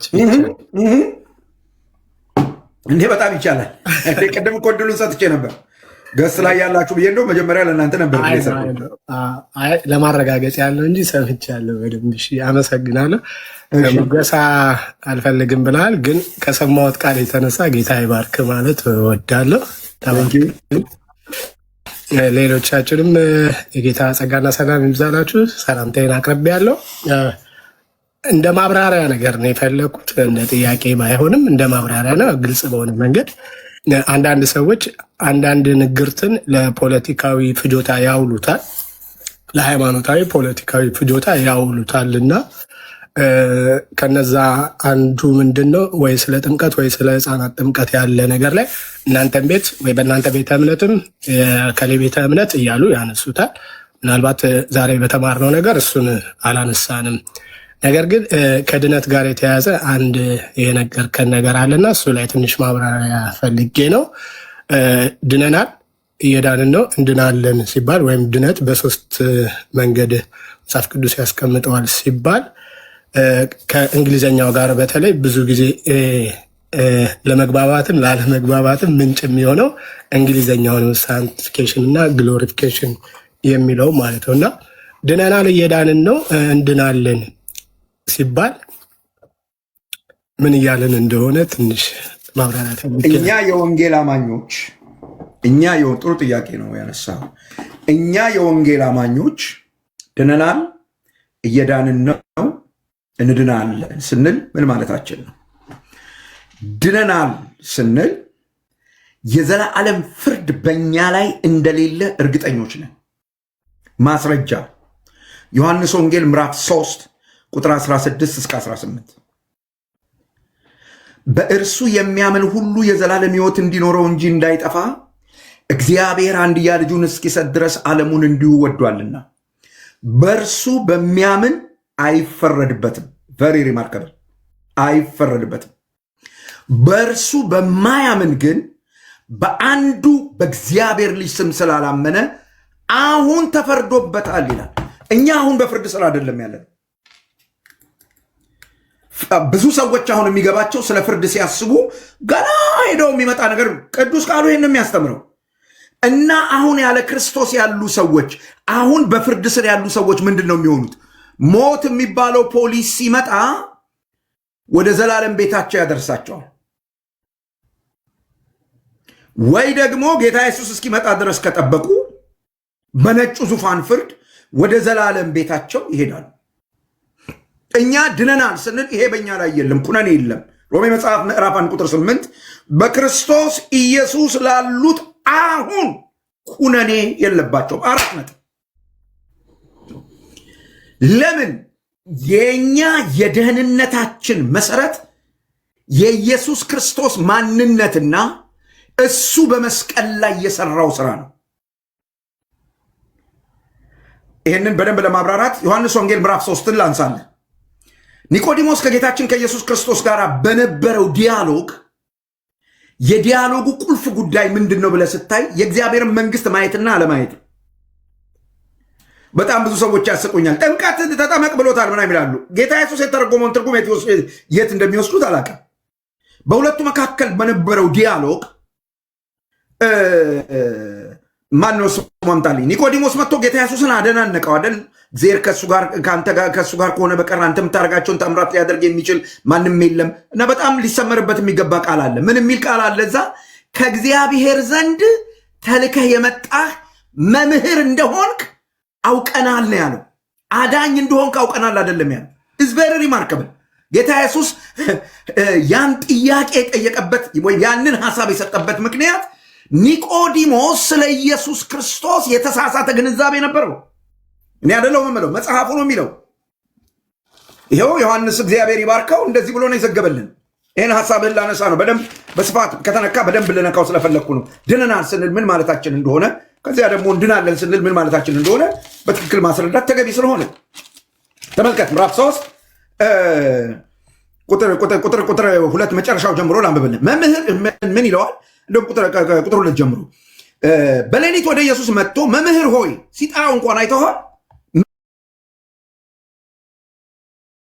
መምህር ሆይ እግዚአብሔር ከሱ ጋር ከሆነ በቀር አንተ የምታደርጋቸውን እነዚህን ምልክቶች ሊያደርግ የሚችል የለምና መምህር ሆነህ። ኢየሱስ መምህር ሆኖ አይደለም የመጣው፣ አዳኝ ሆኖ ነው የመጣው። መሲህ ሆኖ ነው የመጣው። ይህንን ሪኮግናይዝ አላደረገም ሰውዬው። አየህ፣ የመሲሁ ጉዳይ ከእግዚአብሔር መንግስት ጋር ነው የሚያያዘው። ለአይሁድ እሱ ነው ያለው መልእክት። እስቲ ዮሐንስ ወንጌልን በአግባቡ እንረዳ። መሲህ ነው ካለው የእግዚአብሔርን መንግስት ሪኮግናይዝ እያደረገ ነው። የእግዚአብሔርን መንግስት ደግሞ ጌታችን ኢየሱስ ክርስቶስ ልክ መጥምቆ ዮሐንስ ተይዞ እስር ቤት ሲገባ አገልግሎት ሲያቆም ማቴዎስ ወንጌል ምዕራፍ 4 ቁጥር 17 የእግዚአብሔር መንግስት ቀርባለች ብሎ ነው ጌታ ኢየሱስ መስበክ የጀመረው። ንስሐ ግቡ ብሎ ነው መስበክ የጀመረው። ይሄንን ስብከቱን ነው ኒቆዲሞስ መጥቶ እግዚአብሔር ከሱ ጋር ከሆነ በቀር መምህር የሚለው በዚህ ስብከቱ ምክንያት ነው። ስለ እግዚአብሔር መንግስት እያወራው በዚህ ስብከቱ ምክንያት ነው ይሄን የሚለው። ጌታ ኢየሱስ ያለውን ስማ። በጣም ቁልፍ የሆነ ነገር ነው የምነግርህ።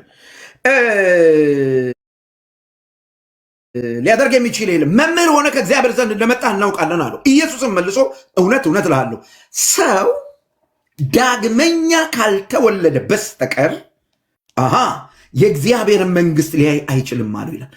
የሚገናኝ አይመስልም። አይተዋል? እንትኑ ስታየው ዝም ብለህ ስታነበው የሚገናኝ አይመስልም። ግን እያወሩ ያሉት ሁለቱም አይሁዳዊ ናቸው። አየህ፣ እየተነጋገሩ ያሉት ሁለቱም አይሁዳዊ ናቸው። ኢየሱስ በስጋ አይሁዳዊ ነው። ይህን መካድ አይቻልም።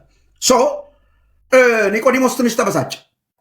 ኒቆዲሞስ ትንሽ ቆጣ ያለ ይመስላልና ምን ነው የምታወራው? እንደኔ ያለ አዛውንት፣ እንደኔ ያለ ሽማግሌ አሁን ወደ እናቱ ማፀን ተመልሶ ገብቶ ዳግመኛ ሊወለድ ይችላል እንዴ? ምን ነው የምትለው ነገር አለው። እና ጌታ ኢየሱስ ራሱን እያከከ ይቅርታ አባባ አይደለም ያለው። አይ እውነት እውነት እልሃለሁ ከውሃና ከመንፈስ ካልተወለድክ በስተቀር የእግዚአብሔር መንግስት ልታይ አትችልም።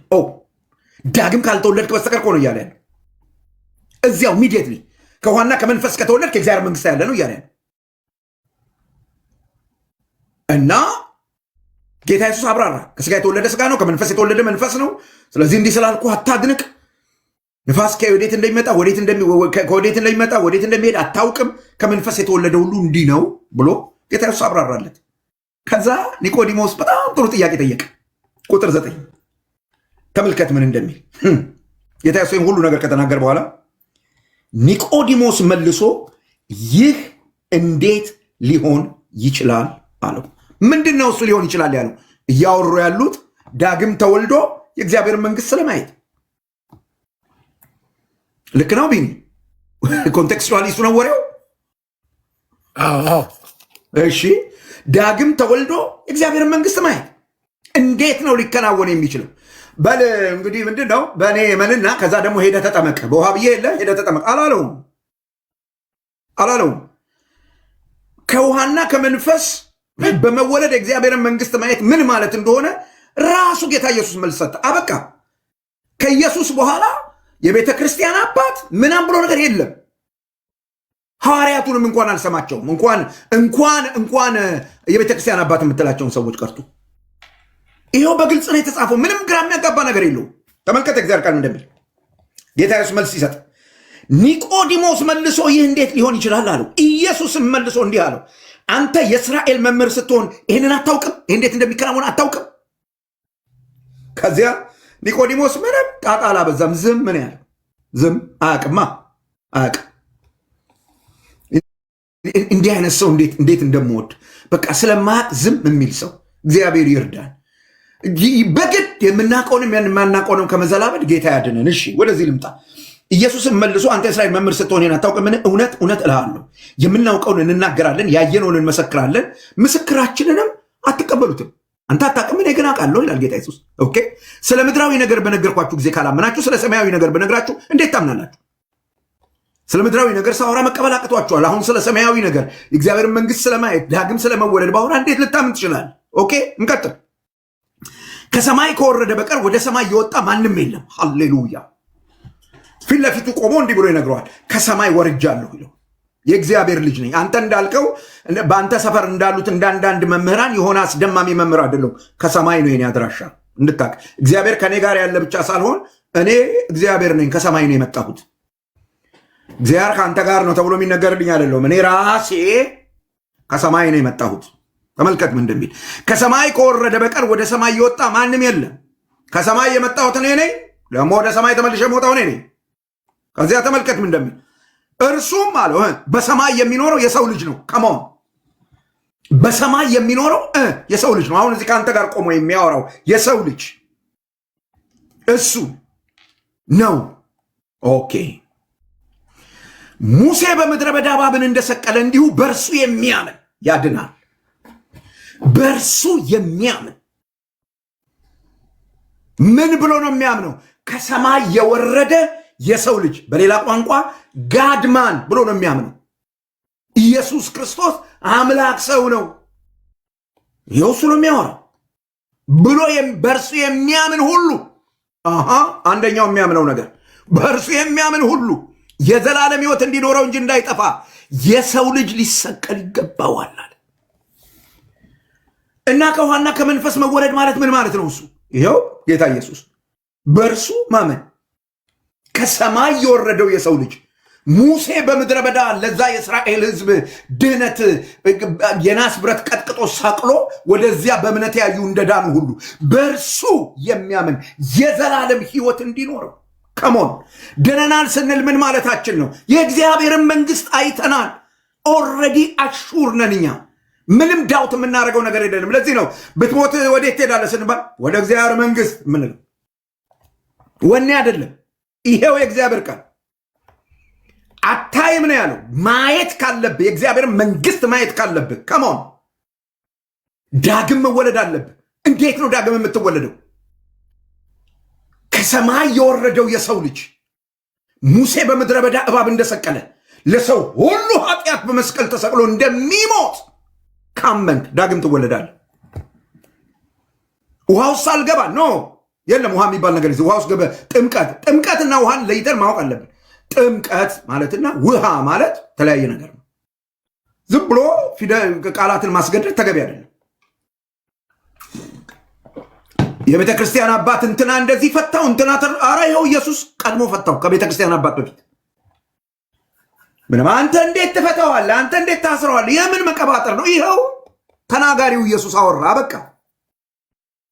ከዚያ ቀጥሎ ይመጣውን በእርሱ የሚያምን ሁሉ የዘላለም ሕይወት እንዲኖረው እንጂ እንዳይጠፋ እግዚአብሔር አንድያ ልጁን እስኪሰጥ ድረስ ዓለሙን እንዲወዷል። በእርሱ በሚያምን አይፈረድበትም። በእርሱ በማያምን ግን በአንዱ በእግዚአብሔር ልጅ ስም ስላላመነ አሁን ተፈርዶበታል። አበቃ። ድነናል ስንል ምን ማለታችን ነው? አሁን ፍርድ የለብንም ማለታችን ነው። እዚህ ድረስ ግልጽ ነው ቢኒ? አዎ ፓስተር፣ ክሊር እና ሄድበት በደንብ። ወደ ሁለተኛው ነጥብ እንምጣ። ይሄ በደንብ ክሊር ከሆነ ወደ ሁለተኛው ነጥብ እንምጣ። እንድናለን ስንል ምን ማለታችን ነው? ዋው! በመንፈስ ቅዱስ አማካኝነት ሕጉ የሚጠይቀው ጽድቅ በእኛ ይፈጸማል ማለታችን ነው። ሮሜ መጽሐፍ ምዕራፍ 8 መቀደስ ወይም ሳንቲፋይድ መሆን ማለት እሱ ሕግ በመጠበቅ መቀደስ አይቻልም። መልካም ስራ በመስራት መቀደስ አይቻልም። መቀደስ ወይም ቅድስና የእግዚአብሔር ተፈጥሮ እንጂ ሪሊጂየስ አክቲቪቲ አይደለም። ድሃ ማብላት ቅድስና አይደለም። ረጅም ቀሚስ መልበስ ቅድስና አይደለም፣ ወይም የቅድስና መገለጫ አይደለም። ራቆታችሁን ሂዱ እያልኩ አይደለም። ስርዓት ያለው ባህላችንን የሚመጥን እኛን የሚመጥን አለባበስ መልበስ አለብን። ግን እሱ አይደለም ቅድስና። ቅድስና ልብ ነው የሚጀምረው። ኦኬ፣ ሁለት የመጽሐፍ ቅዱስ ክፍል ላንብብል። የዳንን ነው ስንል ምን ማለታችን ነው? ሮሜ መጽሐፍ ምዕራፍ 8 የመጀመሪያ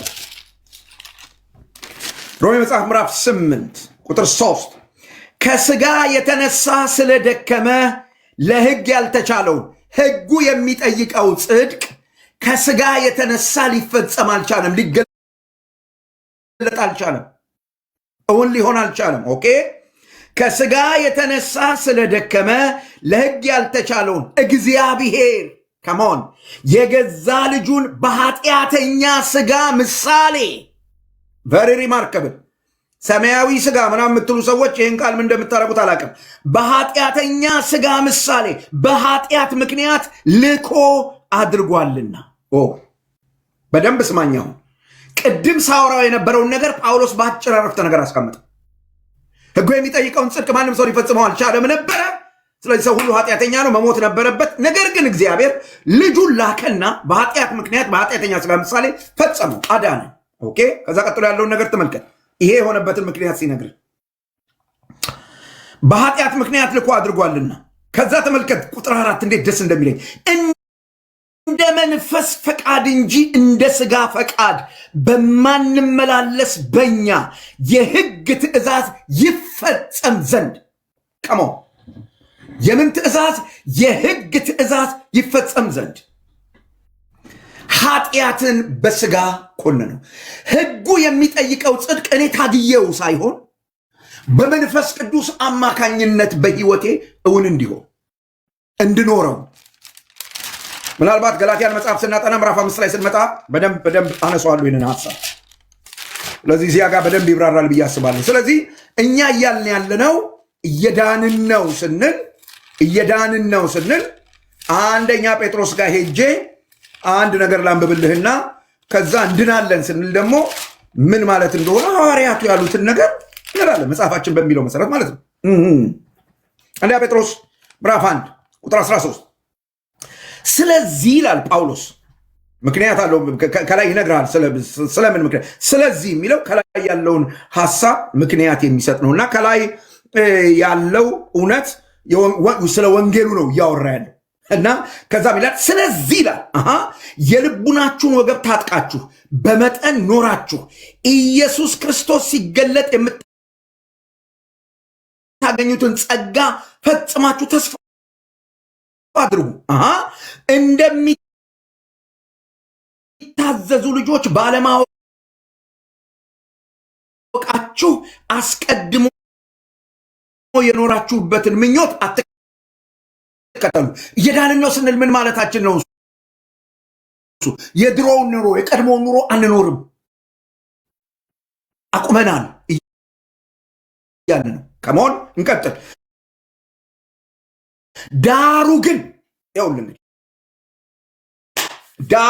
ቁጥር 15 እኔ ቅዱስ ነኝና ቅዱሳን ሁኑ ተብሎ ስለተጻፈ ቅድስና የእግዚአብሔር ተፈጥሮት በማህበራዊ ግንኙነት፣ በፖለቲካ፣ በማናቸውም ኑሯችሁ ቅዱሳን ሁኑ። ቅዱስ ወይም ካዶሽ የሚለው ቃል ምን ማለት ነው? የተለየ ማለት የሚመስለው የሌለ ማለት ነው። እና መቀደስ ምንድን ነው እሱ ካልከኝ እንድናለን ስለ ከዚህ ዓለም ተነጥለን እንኖራለና የህይወት ስርዓታችን፣ ቫሊዩ ሲስተማችን፣ ላይፍ ስታይላችን፣ ቫሊዩ ሲስተማችን ተነጥሎ ማንን ወደ መምሰል? እግዚአብሔርን ወደ መምሰል። አሮጌውን ሰው ከስራው ጋር እየገፈፍን አዲሱን ሰው እየለበስን በዚህ ፕሮሰስ ውስጥ እንቀጥላለን። እስከ ኢየሱስ ክርስቶስ ፍጹም ሙላት ደርሰን እስክንሞላ ድረስ እንድናለን ስንል ምን ማለታችን ነው? አንደኛ ቆሮንቶስ ምዕራፍ 15 ከሞን ናሮሜ መጽሐፍ ምዕራፍ 8 ፊልጵስዩስ መጽሐፍ ምዕራፍ 3 ቁጥር 21 እሺ ከሮሜ መጽሐፍ እንጀምር። ሮሜ መጽሐፍ ምዕራፍ 8 እንደዚህ ብሎ ይናገራል። ተመልከት ቁጥር 28 እግዚአብሔርንም ለሚወዱት እንደ ሐሳቡም ለተጠሩት ነገር ሁሉ ለበጎ እንዲደረግ እናውቃለን። ልጁ በብዙ ወንድሞች መካከል በኩር ይሆን ዘንድ አስቀድሞ ያወቃቸው የልጁን መልክ እንዲመስሉ አስቀድሞ ወስኗልና አስቀድሞ የወሰናቸውን እነዚህን ደግሞ ጠራቸው፣ የጠራቸውንም እነዚህን ደግሞ አጸደቃቸው፣ ያጸደቃቸውንም እነዚህን አከበራቸው።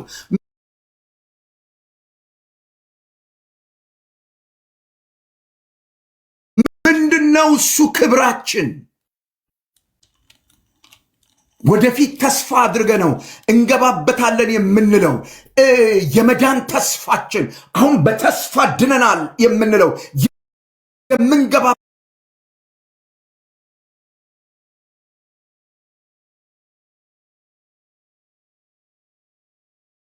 በት ክብር ምንድነው? እሱ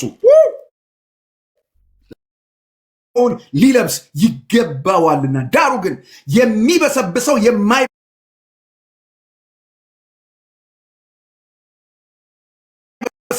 ሲለብስ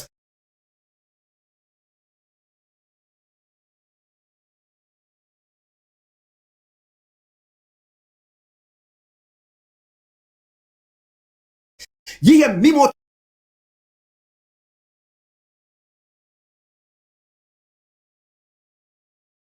የማይሞተውን ሲለብስ በዚያን ጊዜ ሞት ድል በመንሳት ተዋጠ ተብሎ የተጻፈው ቃል ይፈጸማል። ዋይ ኦልሬዲ ከበርንኛ። ከዛ በኋላ ሞትኛ ላይ የለም። የትንሣኤ አካል ሄጄ ለእናንተ የማዘጋጀው ቤት አለ፣ በዚያ ትኖሩ ዘንድ መጥቼ ወስዳችኋለሁ የተባልንለት ፊልጵስዩስ መጽሐፍ ምዕራፍ 3 ቁጥር 21 ደግሞ እንዲህ ብሎ ይነግርሃል። ኢየሱስ ክርስቶስ በሚገለጥበት ጊዜ እናየዋለን ይላል። ከዛስ እርሱን ስናየው እርሱን እንድንመስል በእርሱ ክቡር ኃይል አሰራር ይሄንን ስጋችንን ይለውጠዋል። that's our glorification። መጽሐፉ የሚያስተምረን ይህንን ነው። ስለዚህ እኛ ድነናል፣ እየዳንን ነው። እንድናለን ስንል እየተጠራጠርን አይደለም። ፕሮሰሱ ይቀጥላል። እዚህ ፕሮሰስ ውስጥ ገብተናል። በክርስቶስ ኢየሱስ አምነን ስለሆነ ያለነው መዳረሻችንን እናውቀዋለን እንጂ አንድ ሰው ሲናገሩ እንደሰማሁት መንግስተ ሰማይ በሩ ላይ እንኳን ቆሞ ትድናለህ ትገባለህ አትገባም ሲባል የሚያውቀው እሱ ነው አንልም። እኛም አውቀናል። ስሙ ይባረክ። እኛም አውቀናል። በጣም በሚገርም ሁኔታ በደንብ ይሄው የእግዚአብሔር ቃል ነገረን። የዘላለም ሕይወት እንዳላችሁ ታውቁ ዘንድ በኢየሱስ ክርስቶስ ስም ለምታምኑ ይሄን እጽፍላችኋል። እናውቃለን አለን። ይሄን ማለታችን ነው ብራዘር። ከቀጠልኩ ሌላ ትምህርት ሊሆን ነው። ስለዚህ ላቁም። ቅሬታ ካለ ግን አንሳ፣ አስረዳለሁ። አረፋ ሰሪ የምን ቅሬታ? ያው አሁን ምን እያልን ነው ማለት ብቻም ሳይሆን እኔም ያለን ምናልባት ታችም ያሉ የተማርነው ምን እያልን ነው ማለት ብቻ ሳይሆን ምን እያልን አይደለም የሚለውንም ጭምር ነው የተማርኩት። እና ጌታ ይባርክ። እንዲሁ እንድናለን ምናምን ሰርተን እንድናለን እያልን አይደለም። እኛ እንደሱ እያልን አይደለም። ጾመን ጸልየን ገዳም ገብተን ደሃ አብልተን ጠባያችንን ቀይረን ምናምን አድርገን እንደሱ እያልን አይደለም። እኛ መጽሐፉ የሚለውን ነው እኛ እያልን ያለ ነው። ፖይንት። አሜን። ጥያቄ ልጠይቅ የገባ ሰው ይኖር ይሆን? ጋሽ በለጠ አሉ። እሺ ወዳጅ በለጠ ሰላም ላንተ ይሁን። የጌታ ባሪያ ቆንጆ ትምህርት እያስተማርክ ነው። አንድ ነገር ስትናገር ሰምቼ ያነው ጥያቄ የፈጠረብኝ። በአንድ መልኩ ትክክል ነህ። ኤርሚ ምናምን የሚባለው ነገር አላስፈላጊ ነው ምናምን ስትል ሰምቻለሁ። በእርግጥ ትክክል ነው። ፍላተሪ ከሆነ ዝም ብሎ ከአንገት በላይ የሆነ ንግግር ለማስመሰል ወይም ራስን ለማሳወቅ ተጠጋግቶ እንደዛ አይነት የማጭበርበር ነገር ካለበት ልክ አይደለም። ያንን ደግሞ መንፈስ ቅዱስም ኮንፎርም ያደርጋል ብዬ አስባለሁ። ነገር ግን በእውነትና ከልብ አሁን እኔ ኤርሚዬ ብዬ ስል ይሄንን ለዘመናት የሻገተና የበሰበሰ በሃይማኖት ስም ወደ ሲኦል ህዝባችንን የሚነዳ በማስረጃ እየሞገተ እንደ ኤልያስ ተወራርዶ ከሐሰተኛ ነቢያቶች ጋር እስከ ሞት የቆመ መሆኑን በማረጋገጤ ከልብ ወድጄ የምናገረው ነገር ነው። ከተለወጠና ስህተት ካገኘሁበት ደግሞ ማቆላመጥ ቀርቶ ቤቱም አልገባም ማለት ነው። ድምፁንም መስማት አልፈልግም። እኔ እዚህ ቲክቶክ መንደር ላይ አንድ እሱንና አንዲት ደግሞ ሐሰተኛ ነቢያቶችን የምትቃወም ልጅ አለች። እሷ ጋር ነው የምገባው። እኔንም ጭምር ነው የምትቃወመኝ። አንዳንድ የተሳሳተ አመለካከቴን መሆንም ያለበት እንደዛ ነው እና ፍላተሪስ ካልሆነ ዛሬ ኤርሚዬ የሚሉት ሰዎች ኤርሚዬ በማለታቸው ስተት ነው ብሎ ማለቱ ትንሽ ጥያቄ ፈጠረብኝ። ሌላው ደግሞ ይሄ እስከ ዛሬ ሰምቼው አላቅም። ምናልባት እኔ ጌታን በማወቅ ፓስተር የድፍረት አይሆንብኝና ከአንተም ይበልጣል ብዬ አስባለሁ። ከ40 ዓመት በላይ በጌታ የኖርኩ ሰው ነኝ። በመኖር አይደለም፣ በመኖር አንተ ብቻ ሳትሆን ትላንት የተወለደ ሕፃንም ይበልጠኛል። ለጌታ በመኖር ራሱን ሰጥቶ ተለይቶ በመኖር ግን የዳነው ደህንነት ድነናል። የዳንን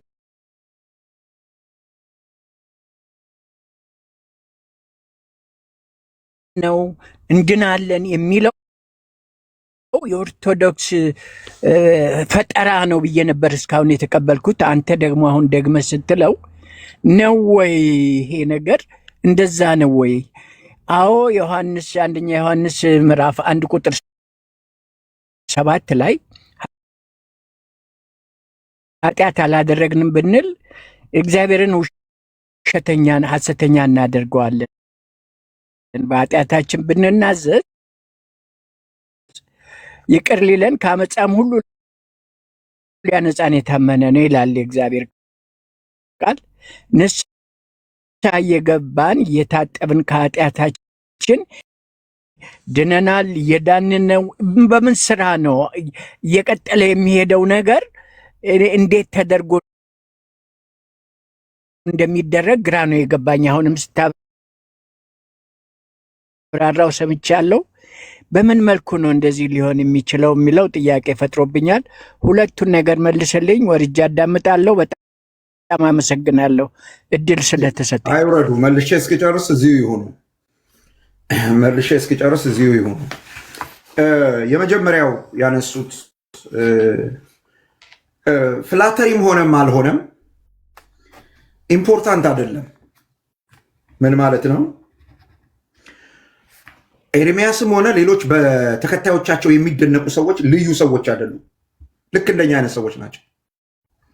ስለ አገልጋይነታቸው የሚገባቸውን ክብር እንሰጣቸዋለን። ስለ አገልጋይነታቸው ግን ጀግናችን፣ አንበሳችን፣ ተዋጊያችን፣ ጦር አውራሪያችን፣ ፊት አውራሪያችን ምናምን የሚሉ ንግግሮች ትክክል አይደሉም። አንድ ለሁሉ ነገር ኤርሚያስ አበበ መልስ ይስጥ ብሎ ኤርሚያስ አበበን ማስጨነቅ ተገቢ አይደለም። ሁለት በቃ እሱን እንደተለየ ሰው ማየት ተገቢ አይደለም። ኤርሚ ልክ እንደ ማንኛችንም የራሱ የሆነ ድካም አለው፣ የራሱ የሆነ ብርታት አለው። የማንደራደርበት ወደ ግራ ወደ ቀኝ የማናደርገው የእግዚአብሔር መለኮታዊ ጥሪ በህይወቷል። በህይወቱ ካለው ከዚህ መለኮታዊ ጥሪ አንጻር ልንደግፈው በሚገባን ነገር ሁሉ እንደግፈዋለን።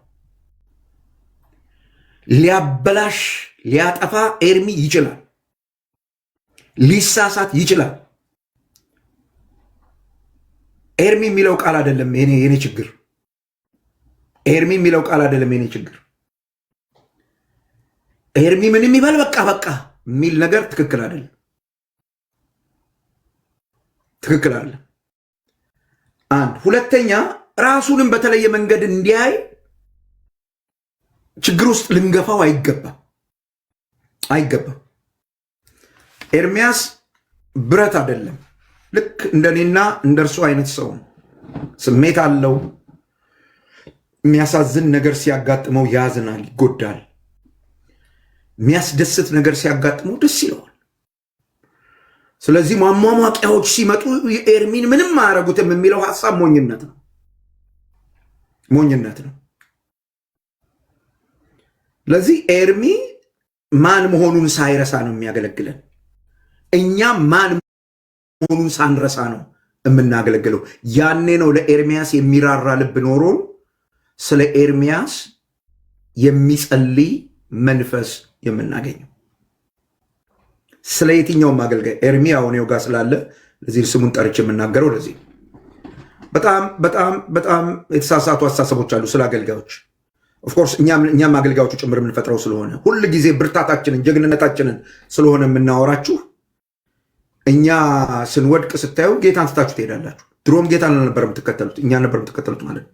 ይህ በጣም አደገኛ ነገር። እኔ ያው ለምሳሌ ኤርሚን ብዬ ነው እዛ ቤት የሄድኩት፣ ኤርሚን ብዬ ነው እንደዚህ ሆንኩት ሲሉ ሰዎች ምን ማለት ነው? የኤርሚን አገልግሎት ለመካፈል ከሆነ ችግር የለብኝ። ኤርሚ እዛ ስለሚያስተምር፣ ኤርሚ እዛ ስለሚሰብክ፣ ኤርሚ እዛ ስለሚያስረዳ እዛ ለሰማው ሄጃል፣ እሱ ችግር የለብኝ። ከዛ በወጣ መንገድ ግን ከሆነ ትክክል አይደለም። እሱን ነው እኔ መታረም አለበት፣ ለማናችንም ሰዎች ቢሆን መታረም አለበት ያልኩት ይህንን እንደ ወንድም ለኤርሚያስ ታላቅ ወንድም ሆነ ይበልጠዋለሁና እንደ ወንድም እንደ ታናሽ ወንድም ብዙ የሚያሳስቡኝ ነገሮች አሉ። ሮጦ እንዲጨርስ ፈልጋለሁ። ሮጦ እንዲጨርስ ፈልጋለሁ እኔ። ስለዚህ አንዳንድ የሚያሰቡኝ ነገሮች በኤርሚ ላይ ባይባሉ ባይነገሩ ደስ ይለኛል። በጭራሽ ስለማያስፈልጉት ማለት ነው እንጂ ወዳጅነታችሁ ትክክል አይደለም ለማለት አይደለም። ወዳጅነታችሁ ሊቀጥል ይችላል። ስለሚወዱት ኤርሚ ስላሉት የሚፈጠር ነገር የለም። እሱን ማለቴ ሳይሆን አሁን ባልኩት ልክ ማለቴ ነው። ወደ አስተምሮ ስንመጣ የመጀመሪያው ይሄ የኦርቶዶክስ አስተምሮ አይደለም፣ ወይም እኛ ኦርቶዶክሳውያን በሚሉት አግባብ አይደለም። እኛ የምንለው ኦርቶዶክሳውያን ድነናል፣ እየዳንን ነው፣ እንድናለን ሲሉ ምን ማለታቸው? እሱን ማወቅ በጣም ያስፈልጋል። እኔ እስከሚገባኝ ድረስ ኦርቶዶክሳውያን ድነናል ሲሉ ኦሪጂናል ሲን የሚሉት አላቸው። ኦሪጂናል ሲን የሚባል አለ። ከሱኛው በኢየሱስ ክርስቶስ ድነናል ይላሉ። ከዛስ የግብር ኃጢአት የሚባል አለ። እሱን ደግሞ እኛ ሕግን በመጠበቅ መልካም ስራ በመስራት ደሃ በማብላት የተለያዩ የቤተ እምነቱን ስርዓቶች በመፈጸም የቤተ እምነቱ መጽሐፍቶች የሚያዙትን ነገሮች በማድረግ እንፈጽመዋለን ይላሉ። እኛ እንደሱ አይደለም እያልን ያለነው። እኛና እነሱ ስንናገር ልዩነት አለ። እኛ እያልን ያለነው በአጭር ቃል ሁለተኛ ጢሞቴዎስን ላንብብ። እኛ ምን እያልን እንደሆነ ግራ ይገባኛል ስላሉ ግራ እንዳይገባውት ከዚህ በኋላ እግዚአብሔርን ቃል ሊያምኑ ይገባል። ከኢትዮጵያ ኦርቶዶክስ የመጣ ሳይሆን ከቅዱስ ቃሉ የመጣ እውነት ነው። ሁለተኛ ጢሞቴዎስ ምዕራፍ 1 ቁጥር 9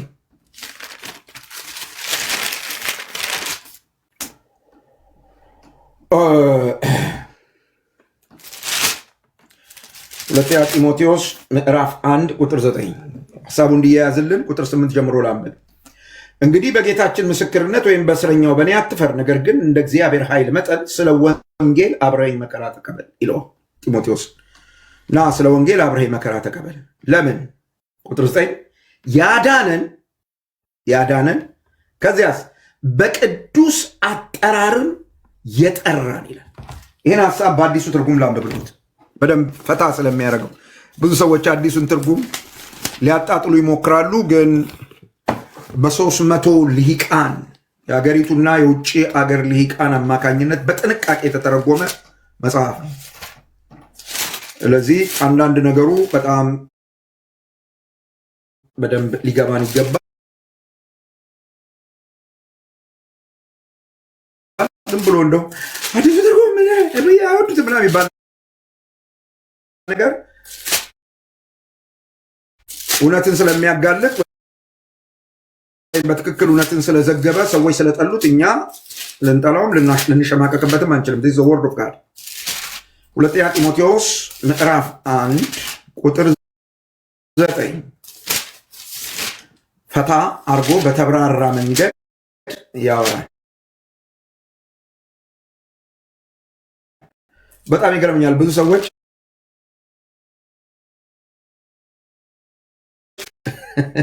እንግሊዝኛ